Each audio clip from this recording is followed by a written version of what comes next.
now 6:31. How are you, sir? How are you doing? Will you please stand and pledge allegiance to the flag? I pledge allegiance to the flag of the United States of America and to the republic for which it stands, one nation, under God, indivisible, with liberty and justice for all.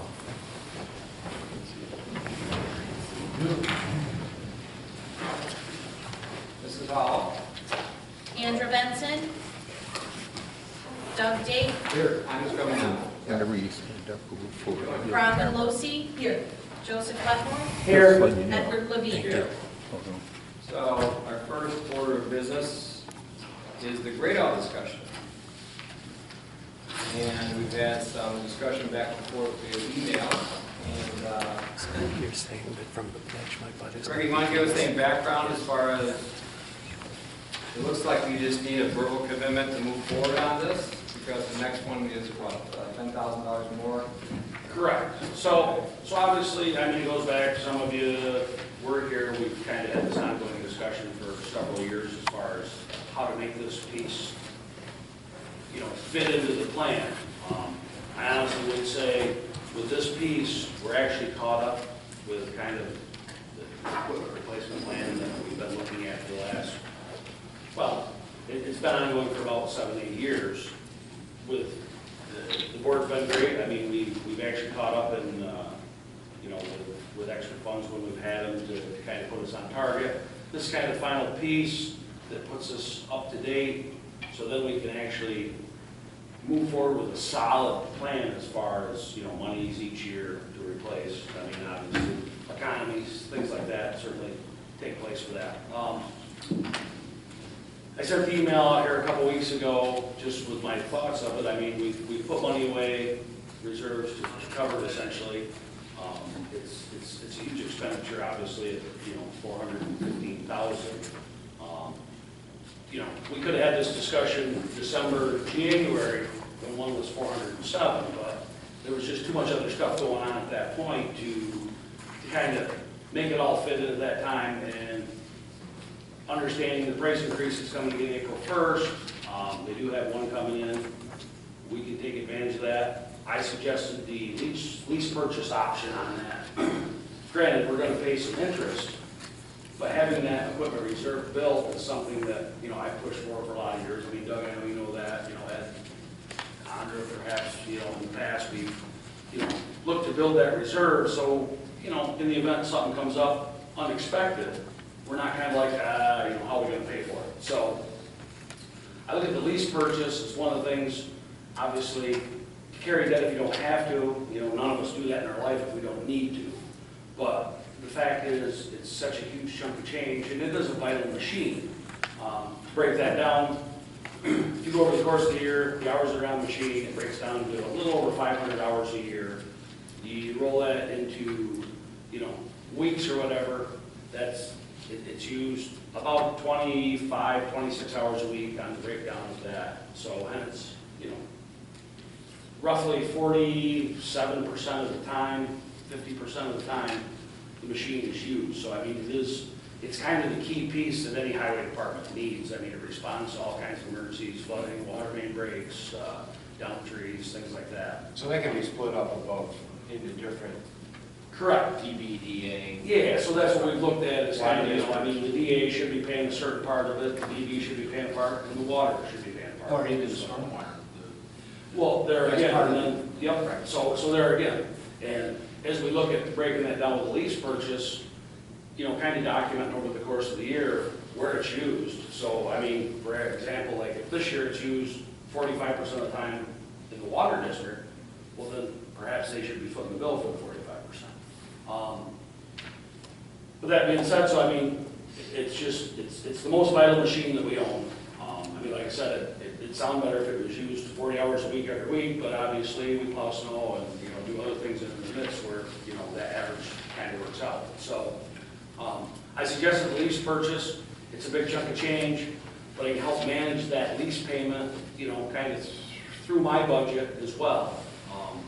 You know, and there again, an example, I mean, if one of them wanted to pay their, you know, it's really broke down. We've looked at it. I mean, I've had a lot of discussion with Ed as far as where we use it.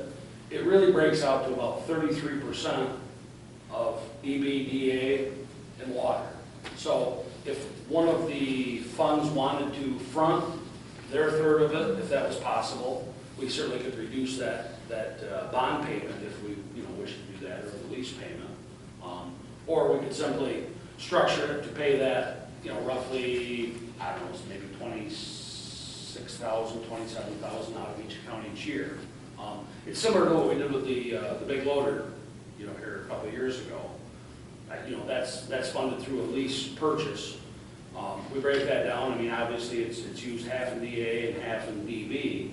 So, we break that payment down. That's what the budget mod was there last month. It was just, when we did the budget, we kind of missed contractual. It should have been slid over to the 200. So that's what that budget mod was, like everybody saw maybe DA and stuff last month. It should at least payment. Yeah, 12,000, right? Yeah, it should come out of the 200, which is for equipment. So it was just kind of a clerical error that we budget modded. I mean, we just took it from my contractual, put it into that to make that payment. It's those couple odd machines that we have that are, costly, and it just feels like it makes it a little more soothing to pay that. But at the end of 5 years for that lease purchase, we pay the buck, we own the machine. It doesn't become a conversation again until 2030, where we start talking about, okay, how are we looking to fund this next one? Whether it be at 15 or 18 years or something like that. The biggest thing is with the equipment, we go through, and I mean, I'd love to say we can lay out this plan, and this truck's here, this loader's here, this is there, but Doug, Andre, you guys have been at the game long enough to realize, geez, that tractor, I thought, it should be a 25-year tractor. Well, you know what, we've had this, and this, and it's like, at some point, it's like, we need to cut our losses and change. So I mean, I guess I feel where my part of the job is the superintendent, is to manage what comes up where. If I can get an extra 5 years out of the truck, I didn't think I could, great. I mean, with the older stuff, we've got a 91 Mac up there that, I wouldn't get anything out of it to sell it, but it doesn't cost me anything to keep it, so why wouldn't I? We kind of use that to abuse and stuff, and make it a little easier on some of the newer stuff. Kind of the same thing in this instance, like we talked about. There's a possibility, I mean, I'd certainly put out there with the existing one we have, if somebody was looking, willing to pay, say, 50 or 60,000, I think it's definitely worth an option to look at, surplusing it. But the numbers I'm kind of getting, 25, 30,000, if I can get a couple more years out of that, abusing that machine with the brush head on it, that's less wear and tear on the new machine that we're buying, would give that perhaps a couple more years of longevity, of course. I know Joe brought up the question, like, as far as, well, what's the odds of needing two at the same time? Well, there's a lot of times I could use two at the same time, but I've never had that option, and I certainly wouldn't saddle people with $1 million to make that happen. So that would help extend the longevity, hopefully, of the new one. I mean, ultimately, a great all, I look at it as really a 15-year machine. If I could get 18 or 20 out of it, it'd be great.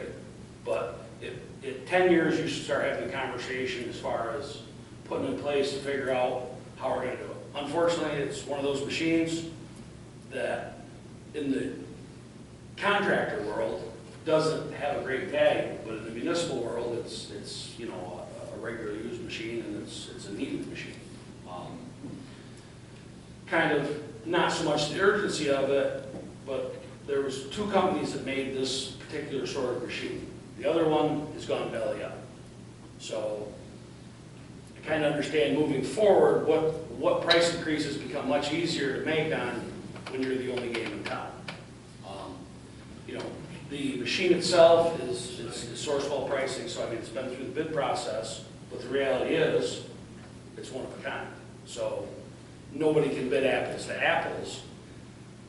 But there again, the machine, like I said, in December was 407. It's now 415, and it's going to be another 2.5% increase April 1st. It's about a 3-month lag to get one. So they have one coming in that meets our specs. I look and say, well, maybe this is the time, because I look at moving forward, if we wait, we can have a conversation at budget time, talk about it some more there. But the reality is that machine for the beginning of next year, we're probably looking at, 435, 440, somewhere in that neighborhood. It just constantly goes up. I mean, I'd love to say that the one we've had, we bought for 230,000. So just, in 18 years, there it is. That makes sense, though, it doubles. Yeah. In 20 years. Yeah, so, but like I said, I looked at, I suggested the lease purchase, and that's certainly for you folks to decide. I think we're looking at one, maybe we're down around 2% now. I mean, I know we're gonna give away some interest, so the $10,000 savings are minuscule, but if we wait another year or two to move forward on that, I feel like we're still gaining a savings of 30 or 35,000. So, and the reality is, the technology's there. It's a much better machine. The bugs have been worked out. They've been through the Tier 4 stuff with all the emissions for a few years now, so those bugs are worked out of it. That's kind of where I'm at on that. And I mean, certainly it's for you folks to decide. Like I said, we've had a plan and we've put money aside for it. I say rather than expend,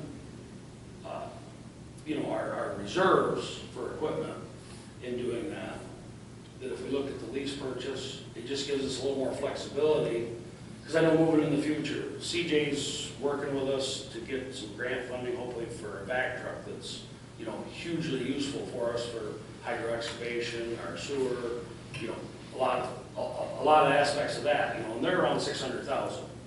There's money out there with the MS4 that says that we stand a good chance of getting like 75% covered.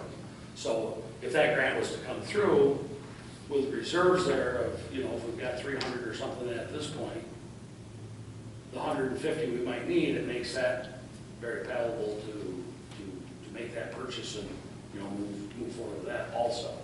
But like I said, I like the support that the board's given me over the last few years to certainly put my plan kind of together and make it work, and we're there, So I mean, and there again, it's like,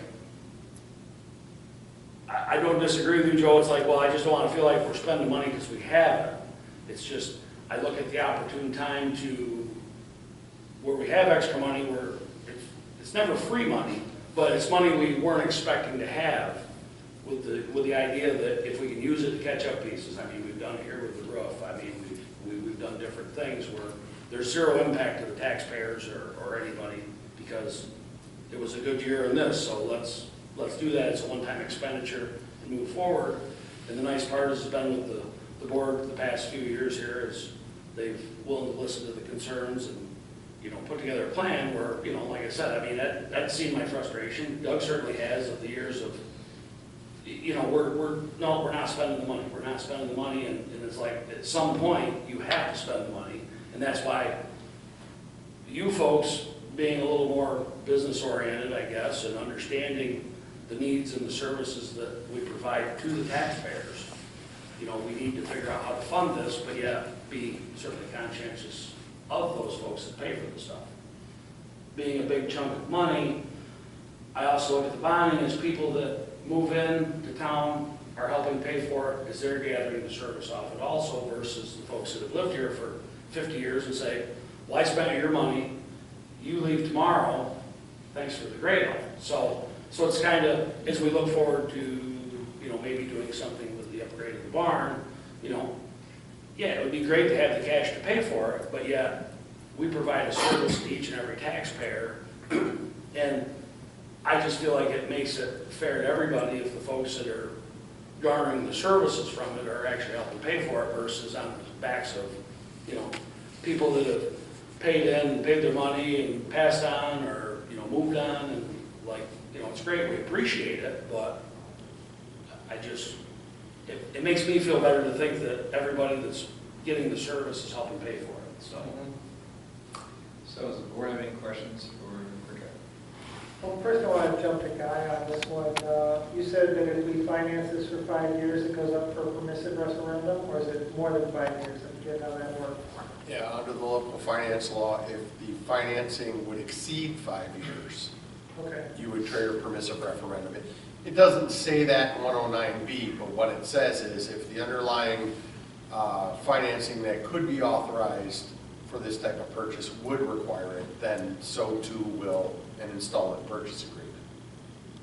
And so the financing you're talking about is a 5-year lease? Yes. Yes, 5 years. There's nothing wrong with if we have extra sales tax, for instance, there's nothing wrong with earmarking that for payment, for additional payment, is there? I mean, like a early payment penalty? No, penalty, early payment. Yeah, so I see what Doug's saying, it's like, so I know on the one lease. Why, if originally- we can pay it off in 3 years instead of 5, Correct. because we have extra money, or we feel that to be the case, then that would be the way to go. Correct, for some reason. Or if we can year work three, that you into have the an extra capital. 200,000 of sales tax, you know, okay, we need that piece there, and, you know, the water, right, obviously pay off for, you know, like I said, guys obviously looked into a couple other leases, and like I said, I know the original one has no early payment penalty, of course, so But we haven't seen the original lease, we've just seen the terms that they've approved, but the document itself doesn't exist. correct. So you'd have to know, based on what's submitted, whether or not you had a prepayment obligation. Right. But we fished a little bit, and we've already found a better rate than what they, you know, they offered, you know, 2.3 or. 2.3 from local bank, trust company. Right. And that's well below the 3.2, I think it was. It was 3.02 or something like that. Yeah, 3.1. It was over 3. Yep. And with that, we can pay up as much as we want up front. Because I hear your idea, we want the taxpayers who are benefiting to be the ones paying for it. But we also charged our taxpayers between the DB and the DA funds, we've got $300,000 sitting there in reserves. Correct. And I think we should take a good chunk of that to honor the fact that we've charged these folks this money and haven't given them anything for it yet. I understand the need to keep some of it back because we're looking at a vacuum truck of what, 125,000 is about? It's the match. Yeah, and we're talking, that's the match, yeah. And you want 50,000 lying around in case one of your trucks breaks down and you really have to replace it immediately. Not likely, because I know you're taking good care of them, but you want to have the money there in case. But I'd like to take these down quite a bit with those two ideas in mind. Right. Can we do that, through the lease still? Well, if we're doing it through the trust company, we borrow whatever amount we need to. Well, I guess what I'm thinking is that if we can say, okay, we want to spend out of the fund, Mhm. we have to get a referendum on that, correct? Yes. Reserve, right? Yeah, unless, you know, well, of course. So what's the problem with a year from now saying, okay, we're getting a referendum? We got the lease already established on a 5-year lease, and we say, okay, well, let's take $100,000 and pay $100,000 on a referendum to pay into that and pay it down even more. So we're beating the lease. My understanding is that we put it in the budget is we're going to take money out of the reserves and use it for this purpose. It doesn't have to go through the referendum Okay, process. that's fine, then we can do that as well. But we can set that up on the lease as well, right? Let's walk this back a bit. If you're going to use reserve money to do that, if you're talking about just regular unreserved fund balance money, I'm not talking about reserve money. well, there's a 30-day referendum period for that. I don't think there's a good through the budget. If you put in spending on your reserves as part of your budgetary process, it doesn't go through that referendum, is my understanding. I can certainly look, but my understanding is that if it is a general fund, it goes through referendum. If it's a type fund, it does not. So it may turn out what you're funding. If we had flagged this for equipment, radar equipment, I think you might be right because you already have gone through that referendum period and put the reserve money in. If it is just equipment, that may be a generic fund, may have to. Before we get into the details, are we in agreement we're going to do this? Because if we're in agreement to do this, then if we have a consensus, we can work out the details of the funding. Because there's a lot of different scenarios we can do this. And they're all healthy to do this. If we're in agreement, if we're not in agreement to do this, and purchase this somehow, then this conversation is over and we can move on to the next one. If we are in agreement to do this, there's a lot of different scenarios that we have time to present that we can discuss, because there is a period of time, what, 6 weeks or so before this thing comes due? Right, so right, it's due for the end of March. So, I mean, the point being is, you know, they will grant us this machine with a verbal, but obviously I'm not comfortable giving a verbal until the board is comfortable with moving forward with it. So, Yeah. so I mean, like I said, there are other people interested because everybody's licking their chops at the savings at this point, and it's a matter of who drops the PO first. So, I'm in favor of this. I mean, it's like I said, I think as long as I can give them a solid commitment, if you folks are on board, however we decide to do that, Well, that could be at our either next week or a month from then to come up. We still have time to do this, to work over those scenarios depending on what the interest rates are and the data is. I mean, like I said, you have money in the water fund to drop it, that amount right now. No referendum period because there's no reserve for that. right? Just like we have done in the past with other equipment. You can do that already, to drop it. We're talking about a third each, right? Yep. And for simple math, let's say it's about 415, so what it turns out to be 135, 140, almost between 135 and 140 each. If my math is correct, which it is. So if that's the case, then that 1/3 is off the table already, so your financing is dropped.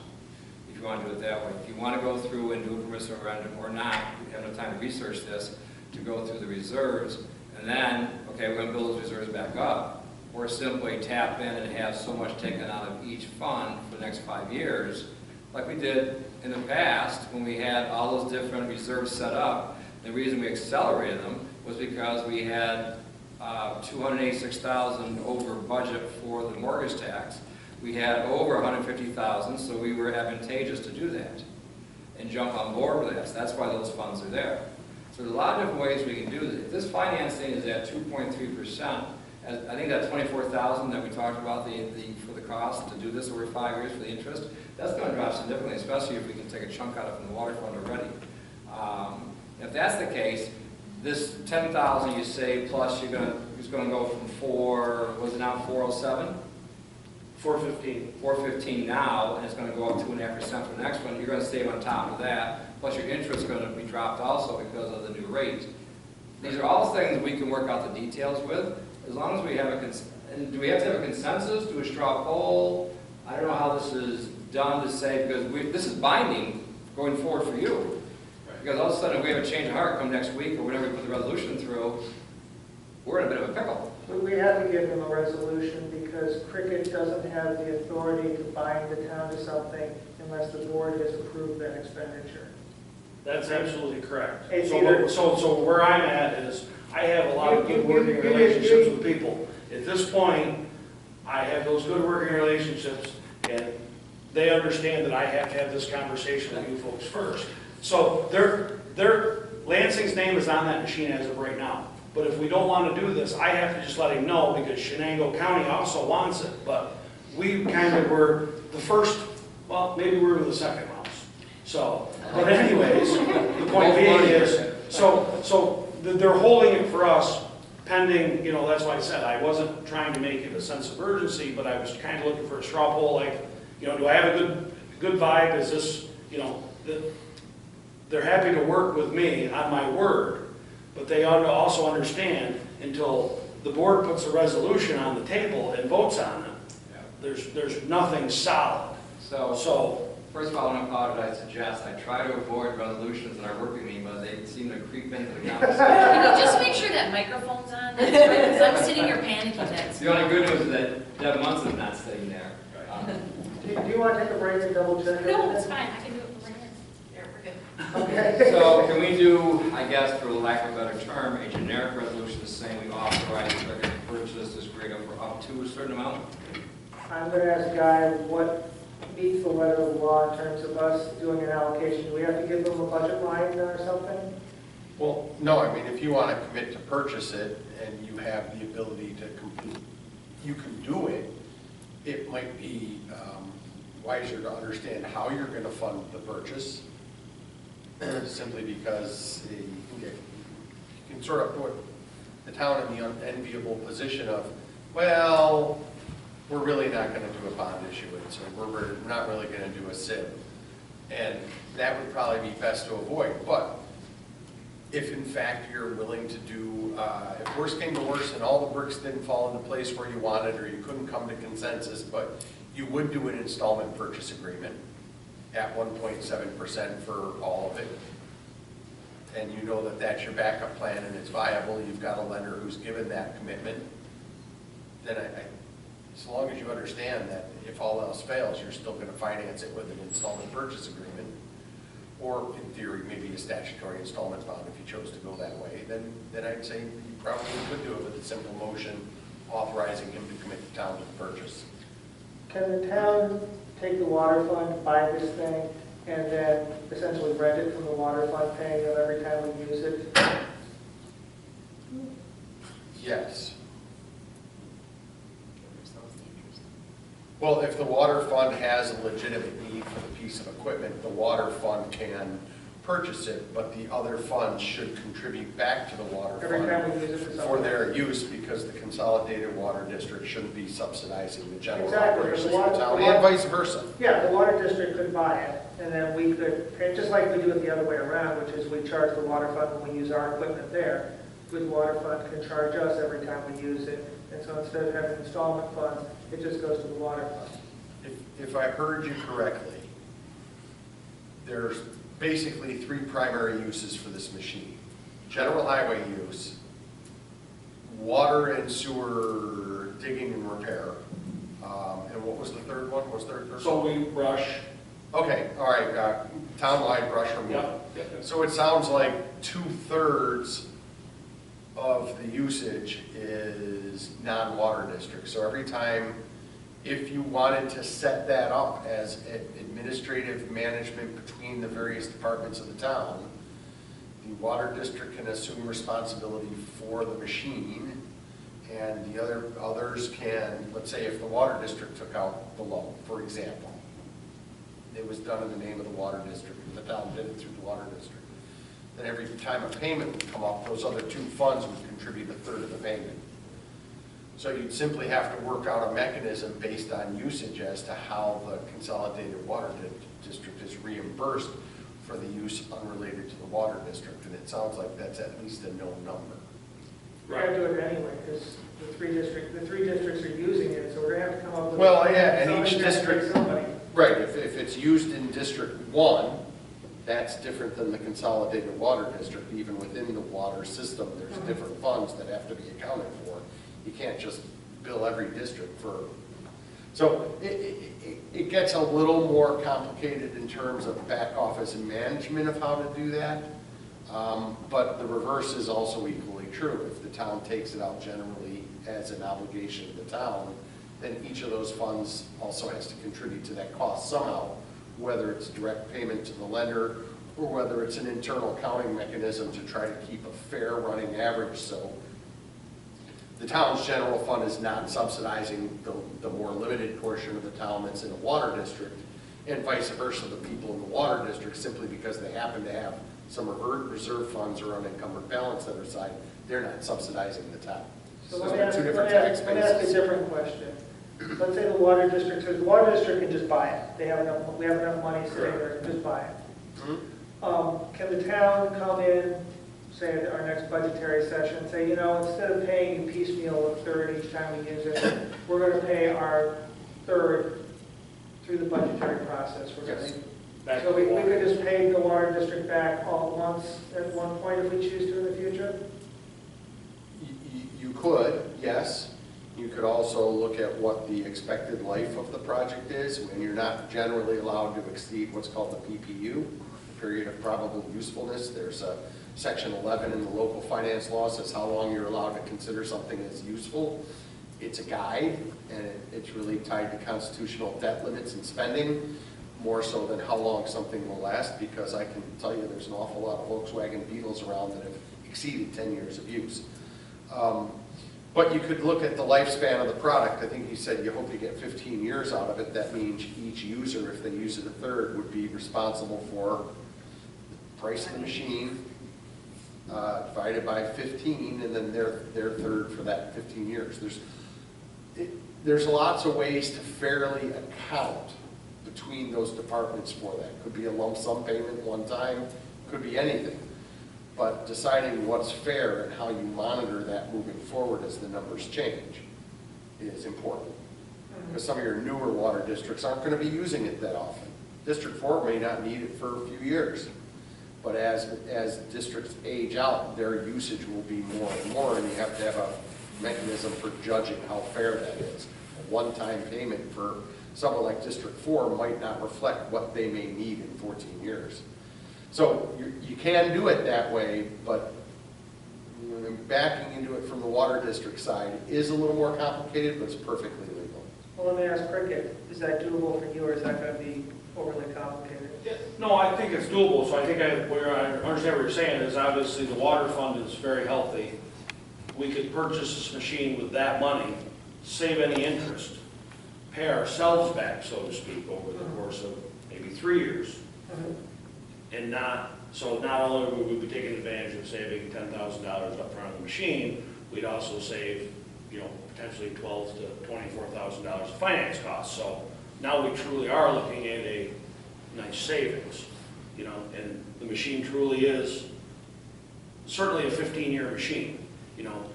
I'd love to say 18 or 20, but the reality is it's You'll know just, 12 years from yeah, now.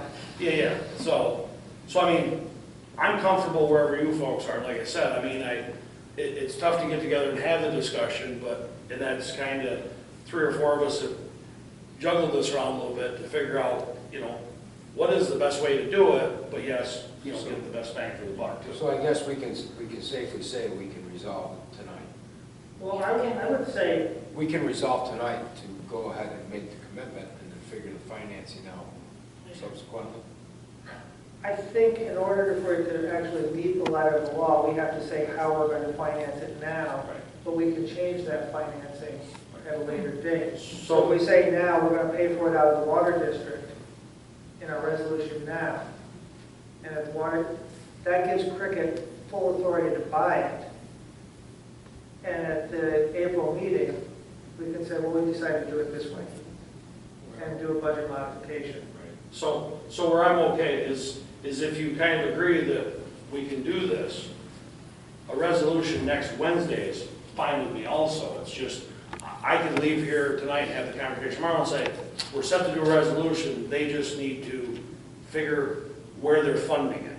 We are going, like I said, I build good relationships with people, so, I'm not the guy, yeah, we're gonna buy it 2 months later. Nah, I was just kind of pulling your leg. So, that's all I'm looking for. I mean, we don't necessarily, if you want to do one thing, that's great, but I think if we find that comfort level as to, like you say, looking at the option of that way, if we can save the interest and the $10,000, that'd be great, because that's I think it's a great idea. I guess the point is, we already spent 35 minutes on it. correct.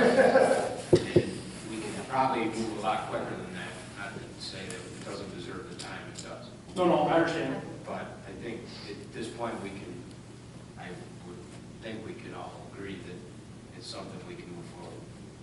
Yeah. If you do the resolution, get it out of the way, I hate resolutions during work meetings.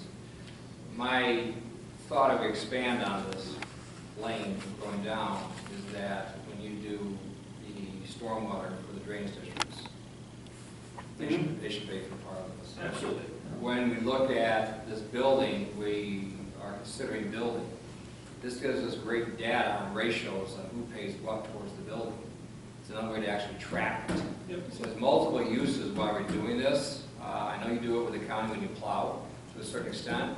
Track it so that we have data so we can defend why is the drainage district paying 0.5% towards the building? Why is the sewer district paying 3%? Why is the water district paying 4%?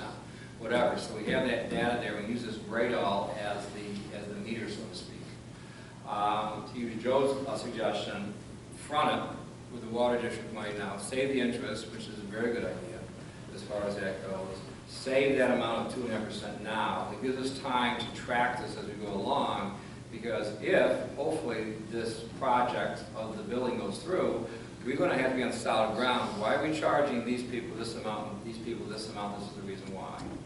And if you look at the data from the water district, it's healthy and it continues to be healthy. It's not being spent down, even though we've had some projects. The other things this last week, you saw why the grade out was so important for water districts, because you had a break on East Shore, and then we had the unofficial fountain up here by Crossroads the other day. And this is why we had the benefit district hopefully going through on number 5, is because that's one of the highest pressure areas around, as you saw. So having said that, can we do a quick resolution tonight? And I'll listen to the demo since I told you so tomorrow, which is fine. And do one to fund it for now, temporarily, how we want to, whatever the We're just saying we're funding it this way. We're going to fund it through the Consolidated Water District, and we authorize Cricket to buy this grade all at no more than, what is it, 410? Right, well, if you call it 420, it's 415 and some change. Okay, so 420. How much, guy? I just was gonna say, call it 425, 420 is fine. 420, Yeah. perfect. I'll put some add-ons on. So that, and this protects you, Cricket, because you don't Yes. want to be going out there saying, the town's going to buy this, Yes. and then have the town pull back on you. You need a resolution before you. So, Joe, you want to make the motion? Sure. I'll second. Okay, and now, my apologies, Mrs. Hall. And,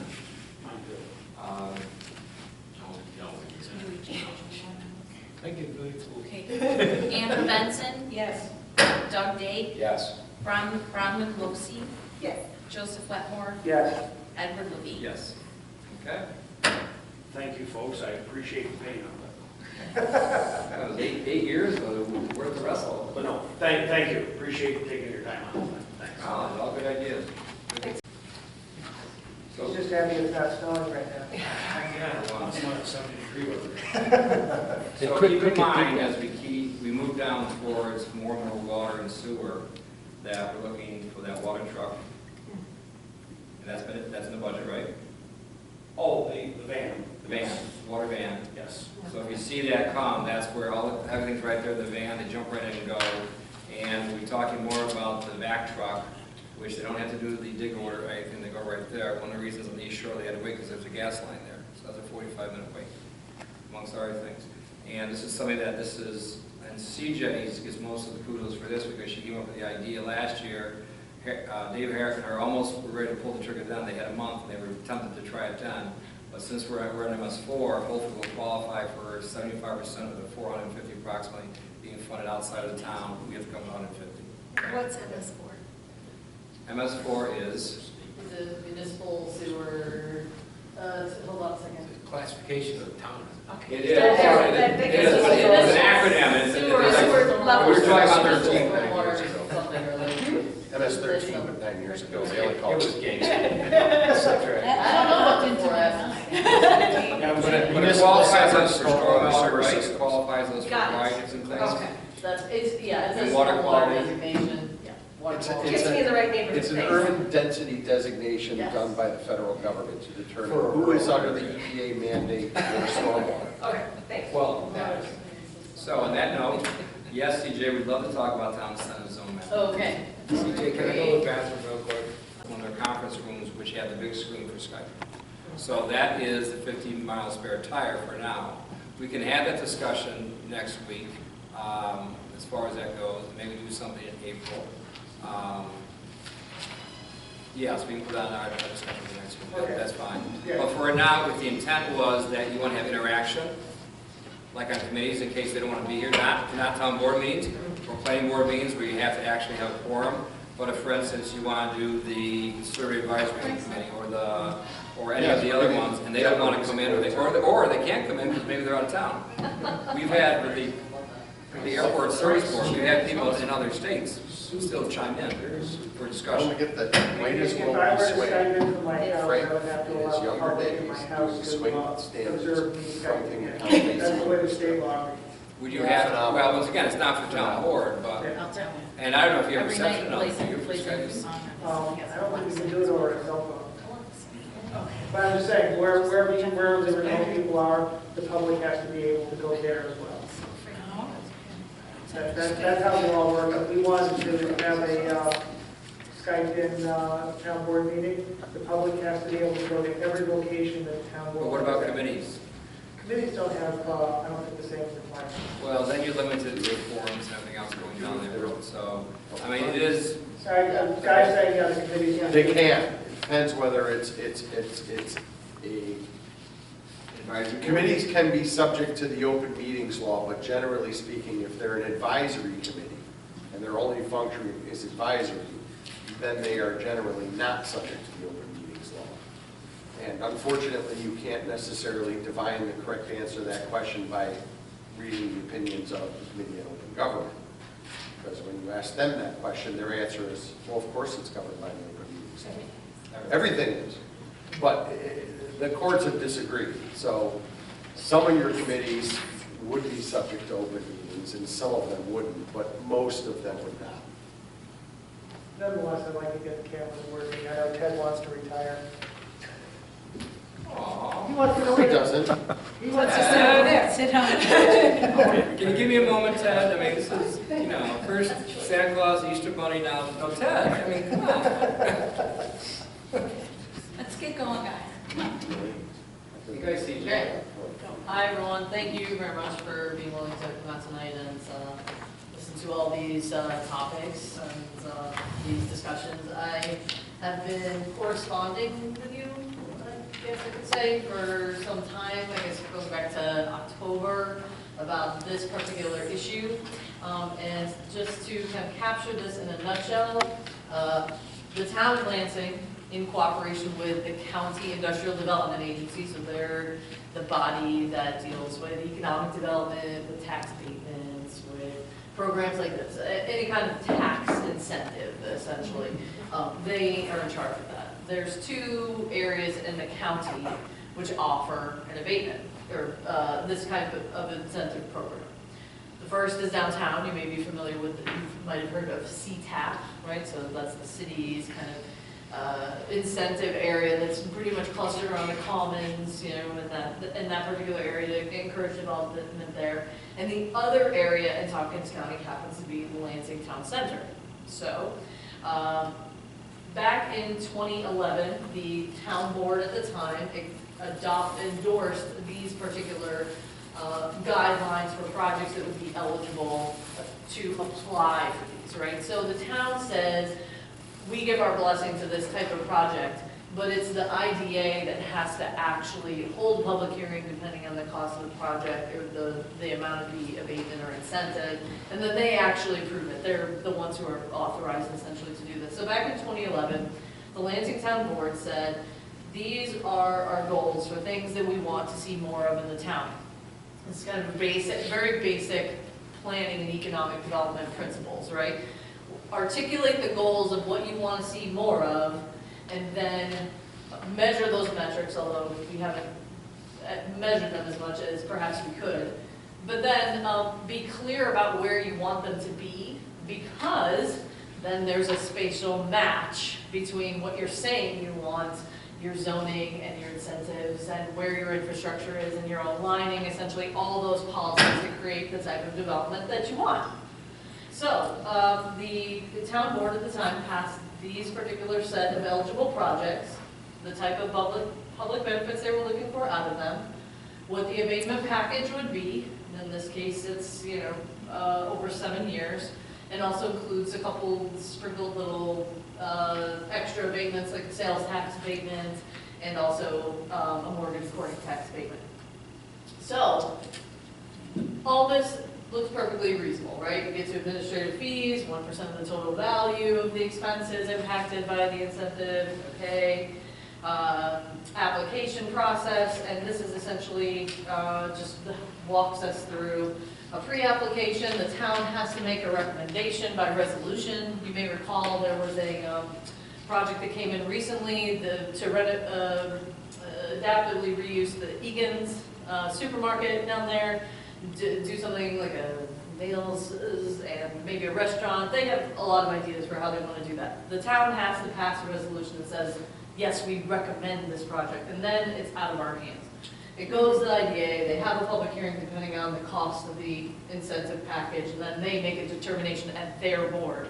Our involvement stops at number 2. However, we can make edits to the policy and refer them to the IDA, and we can make changes to the places where there are eligible parcels.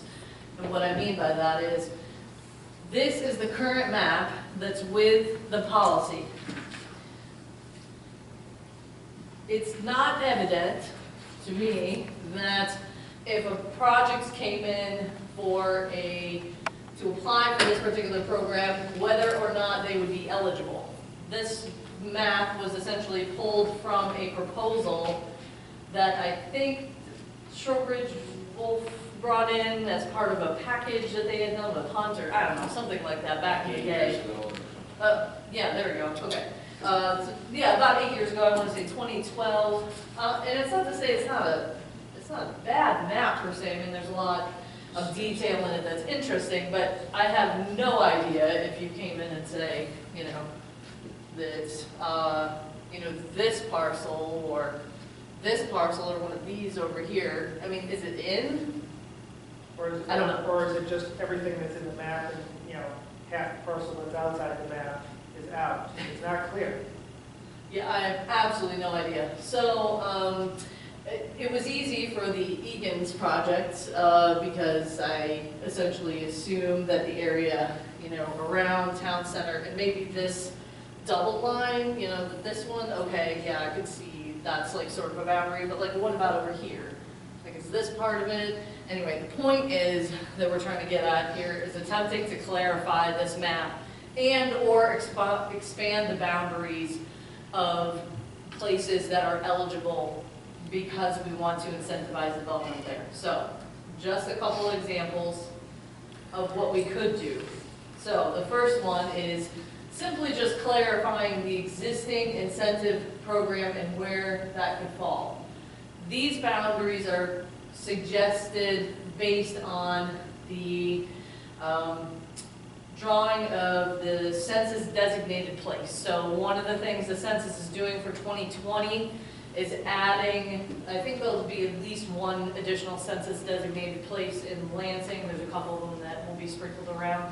And what that does is allow the federal government to collect statistics on this particular area for a whole host of reasons. But this is saying, this is approximately where the boundaries of quote town center are. This is just a suggestion. It's Is this a census block, is that what you're saying? They're a little different. We don't have really block level data here. We have tract level data because there's not enough population to really break it down by census block. The city's got a bunch of census blocks that you can really drill into, but ours are largely just tracts. Another option, and I'll just be kind of quick about this, is considering expanding the area for which you could be eligible for those incentives based on areas that have existing water and wastewater, so water and sewer. So let's kind of bring these maps up so you can kind of get a sense. So you can see essentially you have sewer district number 1 here, which is, to be built out. Obviously, there's a question of, there's some zoning questions there, there's some, sewer unit availability questions there, but largely, the point is here, and I can do this kind of little thing, is that these, so this is kind of the area around Village Circle, Village Solars. This is Borg Warner right here. This is the Horizon development. That was one of the first planned development areas in the town. And then this is sewer district number 1, and then up here is the remainder of town center. So the question really driving this is, do you simply want to clarify where town center is, and do you like those boundaries? Or do you want to consider kind of looking out a bit longer term and clarifying where additional areas you might like to see for development. Now, some of these parcels have been suggested to be removed, like this one I think is permanently conserved as part of perhaps the subdivision. I'm not sure, I'd have to look at the plat, but that was one suggestion. Another suggestion would be to remove the Horizon and Cherry Road portion because it's already developed. It's likely not to be redeveloped anytime soon. It's, not that old, right? The Chima subdivision was, what, mid-90s, something like that, early 90s? Yeah, it's a closed system too, though, as far as, I don't think there's any expansion there. Yeah, it's fully residentially. Yeah, it's built out. There's nowhere to do infill unless you want to go higher density. But there is some opportunity here, near Lord Warner. There are a couple of parcels over here, although these I think are mostly built out by Village Solars, Village Circle now. But really the ultimate question is sewer district number 1. Do you want to incentivize development in the project served by sewer district number 1? From my understanding, the public did not finance the creation of this particular sewer district. So, I mean, at least in getting it set up in terms of the developers' contributions to that. So this is kind of being put before you because sewer district number 1, the easements are starting to come in. That's starting to become a more fully formed notion. So the question is, what kind of information do you want to see to help decide whether to simply clarify the existing town center maps or whether you'd like to expand the areas that the current incentive is offered in, and or do you want to change the incentive in any way? So kind of have a menu. I have a question. Absolutely. If we were to talk about, what is it, form-based zoning, is that, Sure. would that be part of this conversation, or is that a separate discussion? That's a good question, and that question largely revolves around land use. So the land use ordinance, so zoning, a form-based zoning code, or development ordinance, whatever you want to call it, largely uses visuals to depict the type of development you're looking for and or articulates different types of materials. So that's not to say that you could not, as part of examining this, consider what could be built under a form-based code for this. That's something we could certainly look at and see how many units might be available to be able to fully build out these areas, especially sewer district number 1. That's an option. Yeah. And if that's something you want to know more about, I can send, a couple examples, maybe in some paragraphs to help kind of. Are we targeting any kind of development there? I mean, is it all residential? Is it commercial? Is it a combination? That's a good question. So I can say that our existing policy, That's which is different than the 2011, zoning. Or 2000? Yeah. You got it, yeah. So there's like what the incentive offers, and then there's the zoning, which in some cases is aligned. I think for the most part that's R2 and R3 zoning there. And B2, yes, and more intensive areas of zoning, but they don't necessarily, they don't align, perfectly. Well, I guess my thought would be, my original thought with this whole train of thought, so to speak, is that if we put commercial work or even small industrial in there, we still don't have gas to be able to do what we need to do. Unfortunately. I mean, in my eyes, but that's, and that's been a crux in several projects that have come and gone to the village and or Lansing, more the village than. Yeah, and I can touch on a couple pieces of information I've gotten from NYSEG on that at a recent meeting with them, is that if the property plans to reconnect and has not been reconnected to gas, they can, at the point of the moratorium, they can connect up to that amount of gas, from my understanding. So say you used a certain amount of therms or BTUs, or whatever they measure your gas bill on, in 2015. If you came back and did a project, you could still, would be allotted that much allocation, I guess you could call it. So yeah, that was an interesting piece of information from them. So it's not totally shut off in that regard. Right, so for instance, I asked kind of in relation to some of the properties, like around the actual, what I think of as our kind of the crux of the town center at 34, Right. like, 34 and 34B. If those parcels were to come back on again, right, say like a gas station or something like that, could they reconnect and be able to get service? And that's my understanding from Lansing. Now, also, there are a whole host of electrification and alternative incentives, like the ground source heat pumps, air source heat pumps, and geothermal. Those are all pretty significant incentives, but Also then again, significant investment.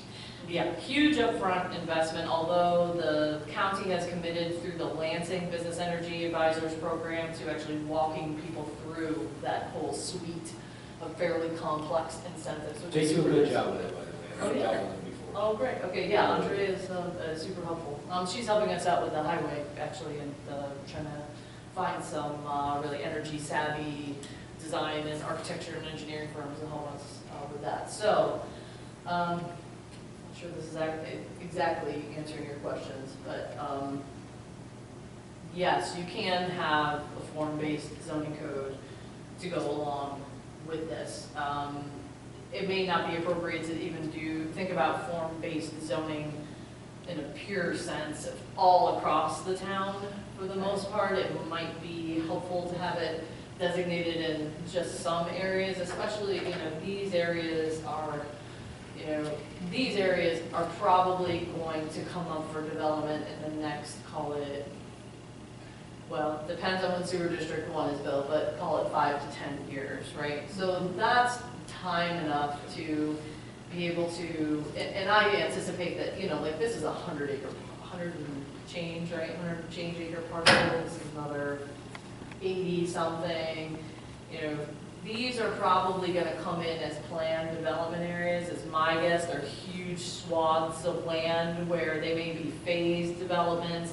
Like for instance, like this is about the size and even shape of the former Borg Warner, actually, Chainworks facility that straddles the city and town border. And that's a great example of a project where you come in with almost a create your own zoning for the project. And you really want to work with a developer to shape that, and that's where we really do have leverage to be able to do something like that and kind of get the incentives that we're looking for as well. So we get the type of development that we're looking for in the place that we want it with an incentive for the development team as well, which can be that can be a powerful package, right?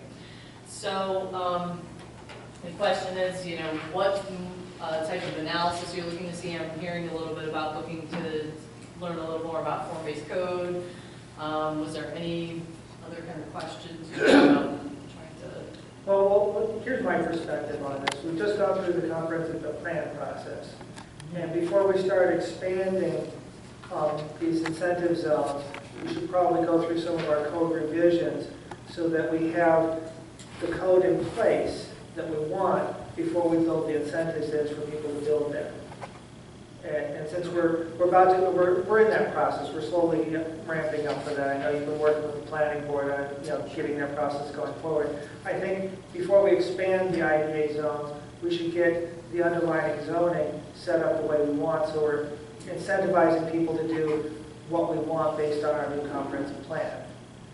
And so I think at this point, and I think we should also at that point relook at the incentive zone program and see if it's incentivizing the kind of developments we want. This was written 10 years ago, before the comprehensive plan was even being talked about.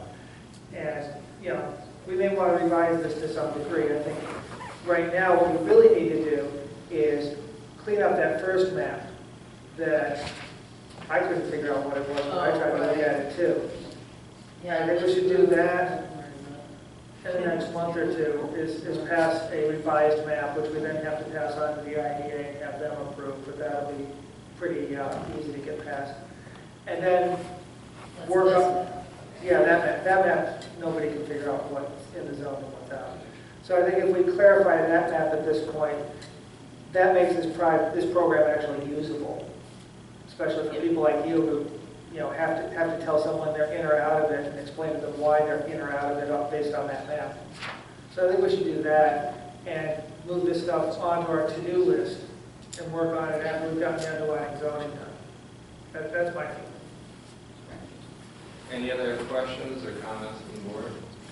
On these different maps, is it possible to, I find it very hard trying to figure out where they were. So I spent this afternoon with a magnifying glass, and I figured out Ward Warner and Horizon, and I figured out the apartments, the Village Solar and all that. But I had a hard time figuring out the other one. And it's almost like, Road names might help. yeah, yes. Like a zoomed in Or on maybe- each one. Because I know Maybe blow it up they're into different, one is a what's that farm, other view which is a faded? big farm. Yeah, that's true. And I'm trying to figure out where the Okay. land is, because I don't know, it sort of makes a big difference to me, if I know Yeah. what it is. Okay. Picture we're talking about. Yes. Where it is, Driveway. yes. Yeah, this has some road names on it. I saw the Burdock Hill Road, but then where's Waterway? I was trying to figure it out. Oh, yeah, it's kind I think of, it's crossed out. Yeah. Might be this one right here. it's kind of hidden underneath the boundaries of the. No, I don't think that's Waterway. I think what you're saying is you blow these up to one district per map, Yeah. it'd be a lot easier. I think that's what you're trying to say. That would be awesome. Okay, so we're thinking Because like then you maybe, get a better visual of where in the town we're talking about. Okay. You know, and how it's connected to the town center, and how far out do we want to go? Yeah. okay, I see. Okay, so perhaps, so Warren Road Sewer District kind of would be its own Yeah, I standalone figured that thing. out. Cherry Road, maybe just show the pieces which could be included, such as the Ford Warner parcel. Well, and which we just the brought up. new piece that now the county transportation is doing?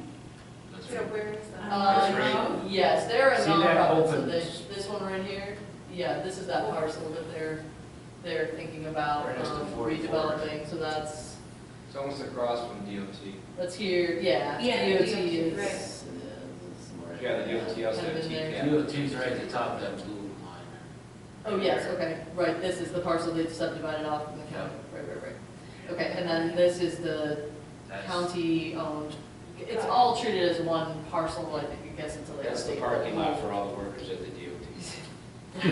The little triangle, this is gonna, this little triangle is the proposed new TCAT facility, yes. Yeah, and I don't imagine which corresponds to, Yeah. I think this, yeah, this sliver right there.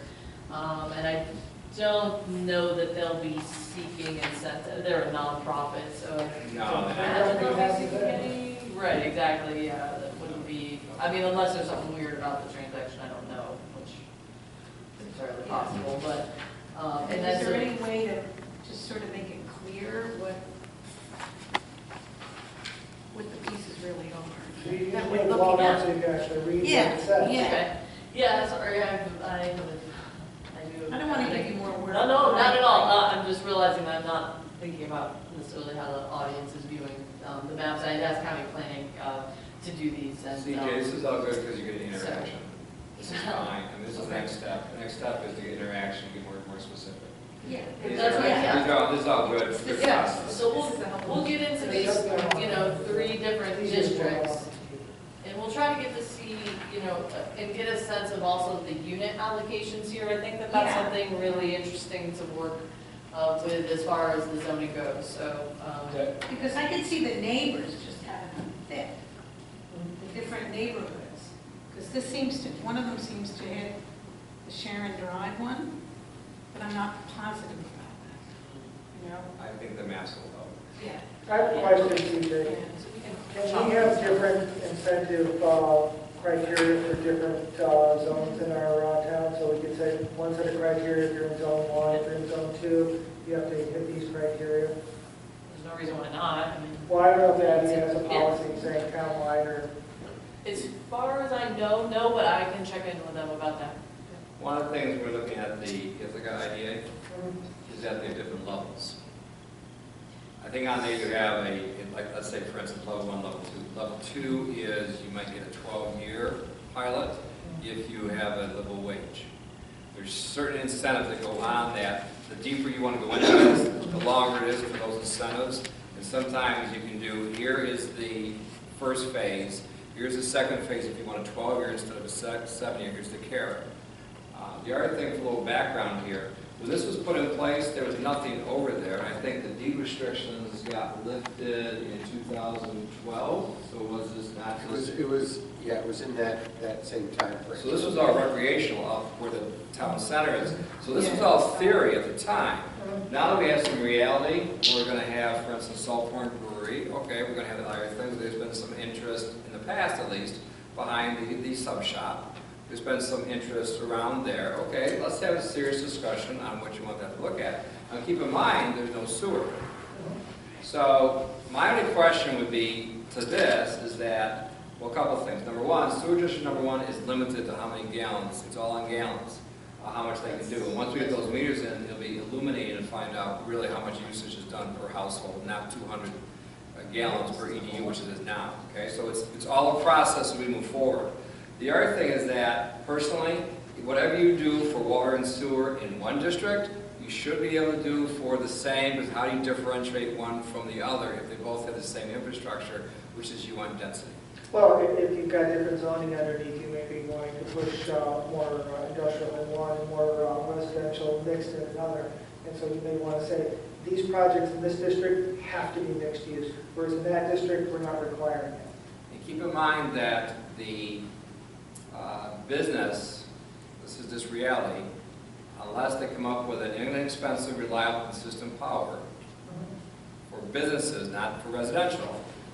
The reason Crossroads is in Dryden for the catering business is because they could not find the inexpensive, consistent, reliable power. And that's the next step. These residentials, they can get by with the heat pumps, that's all well and good. But the more bodies you get here, where's the next level of service, unless you're just doing offices, which run on the same thing. But where do you get the actual, is there manufacturing coming back? Is there other things? I don't know. I'm not here to debate that. I'm simply saying that these incentive zones, wherever you put them, to everyone's point, what kind of businesses do you want to attract? And right now, we seem to be the focal point of residential. Everything's residential. Okay, at some point, where do you take the next step and how do you get there?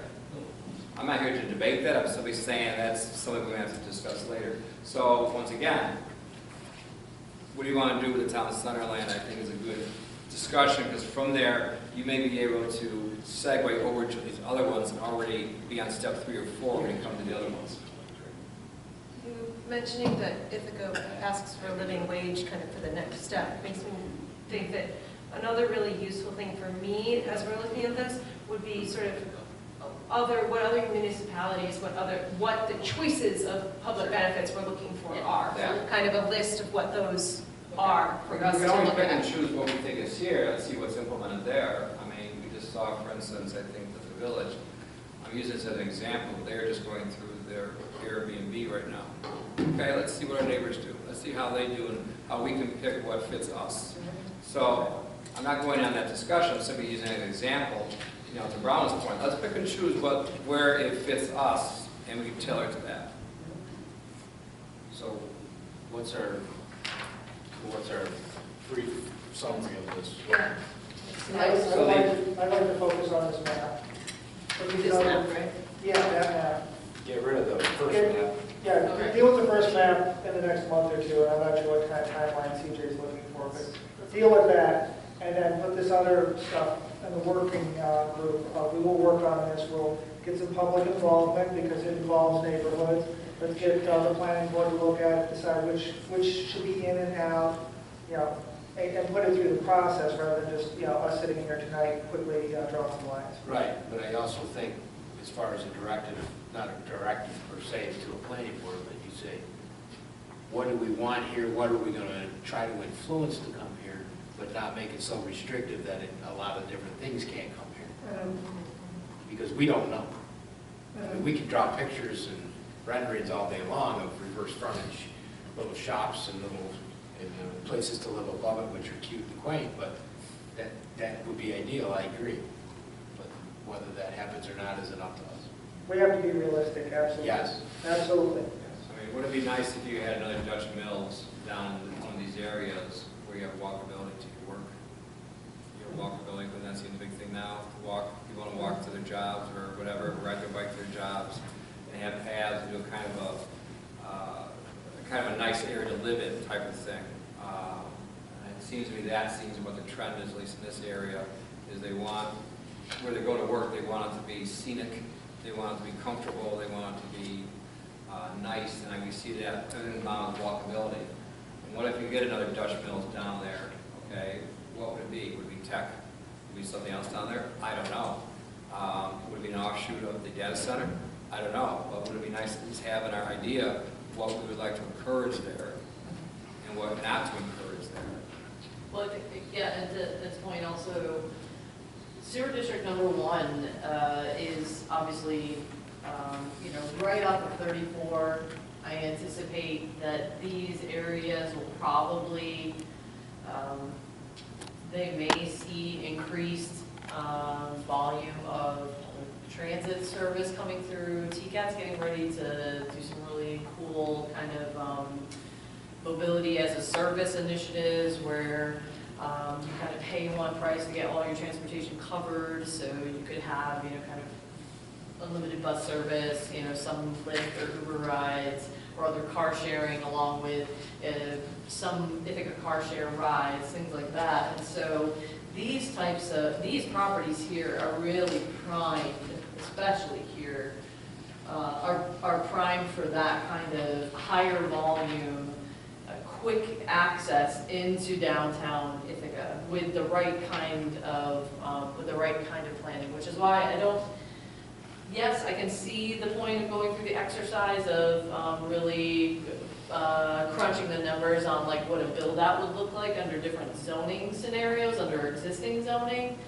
But our existing zoning, I don't think necessarily does all of kind of what you're looking to do in terms of like creating that type of kind of housing product where it's kind of sort of an internally completely connected community, largely very walkable, but also accessible to public transit, and then also somewhat easy for people to use with motor vehicles, right? Because private car ownership is still very much a thing, right? So we're trying to kind of find the even middle between all of these, and I think you're really on to something here with saying, talking about articulating the types of developments you want to see and the different abatement packages that go with them. There's a lot of great things that we can do to that end. So anyway, thank you for the direction. I think I have the list here of everything. Another hip ball just came on. No, that's right. We've been. So how do we move forward on coming to an agreement on that map? So I think the first thing we could do would be to focus on that town center map. This one, I think, is pretty straightforward in terms of your review. If you do want to look at the boundaries, if it would be easier to see the imagery underneath it, we can actually view the imagery now, or we could essentially just create a new map that shows this kind of imagery underneath it with the boundaries in place. So the process going forward, besides blowing up the maps, we all can read, at least myself, can read where everything is, and be able to mark where everything has been now, and in the future, 5, 10, 15 years from now. Would that be going to the planning board first? Would that be going to, and then we would, what would be the sequence, you think, CJ, moving forward on this? yeah, so I would, to try to make all these easier to view, we can just bring the imagery underneath it, kind of like how you're seeing here, but a little less opaque, so you can actually see some of each of the, you can see where the boundaries are, but you can also see the visuals underneath, which will help you, I think, maybe orient yourself. We can at least start there. We can put this on the next planning board working agenda, if that would be a good place to start. If you're essentially kind of referring it to planning board, I would say, by suggesting some of these pieces. What do you think? Well, think that that's wise. I mean, it's your planning board. so- No, exactly, but what's in your head as far as, what would you do with, say, District 1, sewer District 1? Well, How would you build that out? oh, I mean, if, I were the developer, say, in that Yeah, particular. are we looking for a developer to give us that idea? Well, you have two large landowners right now, they said we drive bust. And whatever their concept they come up with, okay, here it is. Sure. And we're still waiting for meters, easements, amongst other things, whether that happens in 6 months. We've done our job, and we've been reimbursed our $14,000. So we have no skin in this game except 525 feet of pipe. It'll eventually come in sometime. That's it. We're done. It's up to them to work with the villages to see where they want to go with this. To your point though, Doug, what kind of zoning do you want in there, or what kind of incentives you want in there? Once again, it goes back to I think we're going all to a residential, to, akin to that at this point, with some business and commercial work in there. I think it really, yeah, you raised some good questions. Look, what is the future of commercial and retail? How is that going to So fit in? we're going to basically lay out guidelines and say, here's kind of a canvas, and you guys can paint it.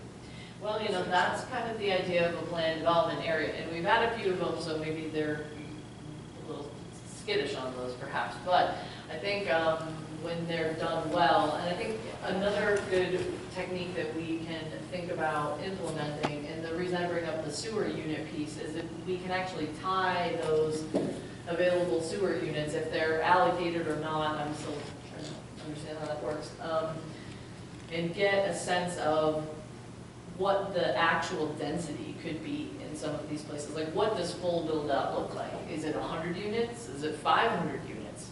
I have no idea. And we won't know that So- until we get those EDUs.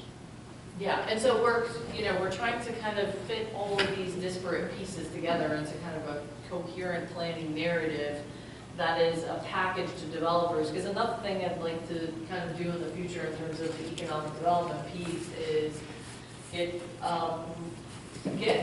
be so clear about, here's what we want from the zoning, but we're open to other scenarios, right? We're open to a planned development area scenario where somebody comes in and kind of creates their own adventure zoning. Now that can be really great, and sometimes it can be iffy. I think having some understanding of what types of, what types of zoning really works and what might not end up with the product that you're looking for makes a difference. I think aligning that with the economics incentives, and then also having a really complete understanding of all of the kind of transportation and physical infrastructure really creates this kind of coherent narrative and attracts the type of developers that do the high quality development that we are seeking here. We want good, long-term, walkable, I hesitate to say sustainable, but kind of living, essentially. So I don't know if that kind of... And those developers want us to do the groundwork so that when they bring a proposal forward, the neighborhood doesn't come out screaming, and it ends up being this 12-month process of trying to work it through slowly. It's really expensive. They want us to get it down to the point that they know if they come forward with a plan, if they spend a lot of money putting together, it's going to run through relatively easily. Yeah, Joe makes a good point. Well, I mean, I don't know if that's ever possible. Dear County, but The easily more it's under we 12 can do months. that, the better. Yeah, and I think that's articulating a really good point. And I asked Jay Franklin also for comments about this in terms of how, they're obviously, the assessors are kind of curious, they were the first to admit that, but that we could consider some kind of tax increment financing structure where the town, is willing to put in some of the hardscape and some of the physical infrastructure first, and then kind of make that up on the back end with the increased value of the properties. What we really, I think, ultimately, and this is rare in the town actually, in a municipality, is you actually all agree that you don't want to see North Lansing, by and large, turned into housing, right? More or less, I would say that's probably a good sentiment. So if we're able to coherently explain kind of, here's our incentive structure for why we want you to do these types of developments here, and this is the kind of high quality development we're looking for, and articulate that in the zoning, and also have guidelines to go along with what types of incentives we're likely to approve, I think we'll be in good shape. So I don't know if this helps or if this is clarifying or. So here's one of the ideas I'll plant the seed with you. This is nothing that is rock solid, but one of the dreams of the Stalls who own CRS. You drive on Trip Hammer Road, you know where it is, right? Right next to Moravic's. They do theater there. Right. And one of their dreams is, we've been talking about this, is to do a performing arts center there. They have the land for it. Look at where it is. It's centrally located between East Shore, Trip Hammer, center of town. Low impact, you only have it there inside, only there where you would have performances done. And what a draw that would be for tourism. What a draw it would be for all these other things going on. Okay, so how do you mix stuff around there that would support that? Whether you be for temporary rentals, or whether you be for a hotel, or whether you be for whatever. And I'm only brainstorming here. But those are the type of industry here that we don't need natural gas for. We can be creative and move to the next level. And the amount of impact that would have on our economy in this area. You're right off Route 13. You can come in from Ithaca. You can come in from Auburn. I mean, it's right there.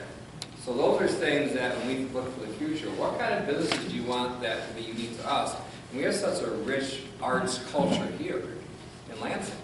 I mean, that would just dovetail right into that. So those are things that I would be looking for in the future. You're welcome. That would go ahead and say, okay, where do we go from here? You're losing your audience. They're so few. Finally. Okay, now the next resolution, we're going to move forward. So anyway, that's just an example. We've talked about that over on the town land. We've talked elsewhere where you put something like that. And here's somebody wants that they have the land right there to do that. How do you work with them and how you bring the incentives in for something like that? Is it a good fit? I don't know. Let's find out if that is a reality or if that is maybe the right idea over 10 years away. So on that note, are we done pretty much with this, or do you want to move on? I think so. I think what I'm hearing is that. Are we okay for tonight? Just want to Digest a lot. zoom into each one of those sewer district areas. Well, let's just start with this first one and get that one done. Yes, okay, clarify the town center area, bring in the imagery underneath so you can kind of orient yourself a little bit. And then we'll also include those other, we'll just make them all at the same time, and then that's easy for you to look at, and then we'll kind of go Just a process, because I like to look at each one of those and say what kind of incentives we want for that area to develop it the direction we want it to. Okay, yeah, and then to have planning board review, and they could possibly host some kind of like public session. I mean, we could actually do like an informational session, which I think could be really cool, where we actually, bring up some, presentation on the four different areas, the types of incentives we're suggesting, and also kind of why this matters, right?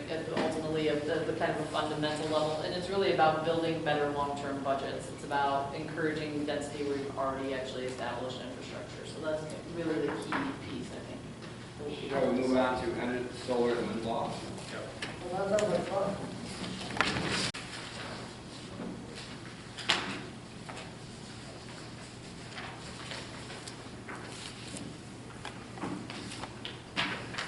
Okay, CJ, whenever you're ready.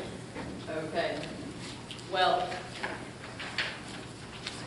not sure exactly where to begin here, but as you know, we've been kind of following the, ever-changing or ever-shifting landscape of the state's large-scale renewable energy policy, which seems to change on a fairly regular basis. For some time, that decision-making, I think since 2012, correct me if I'm wrong, but large-scale renewable energy siting, so big projects, 25 megawatts and up, so that's, a handful of wind turbines. I don't know how many are 25 megawatts, like a dozen or so, right? Big ones?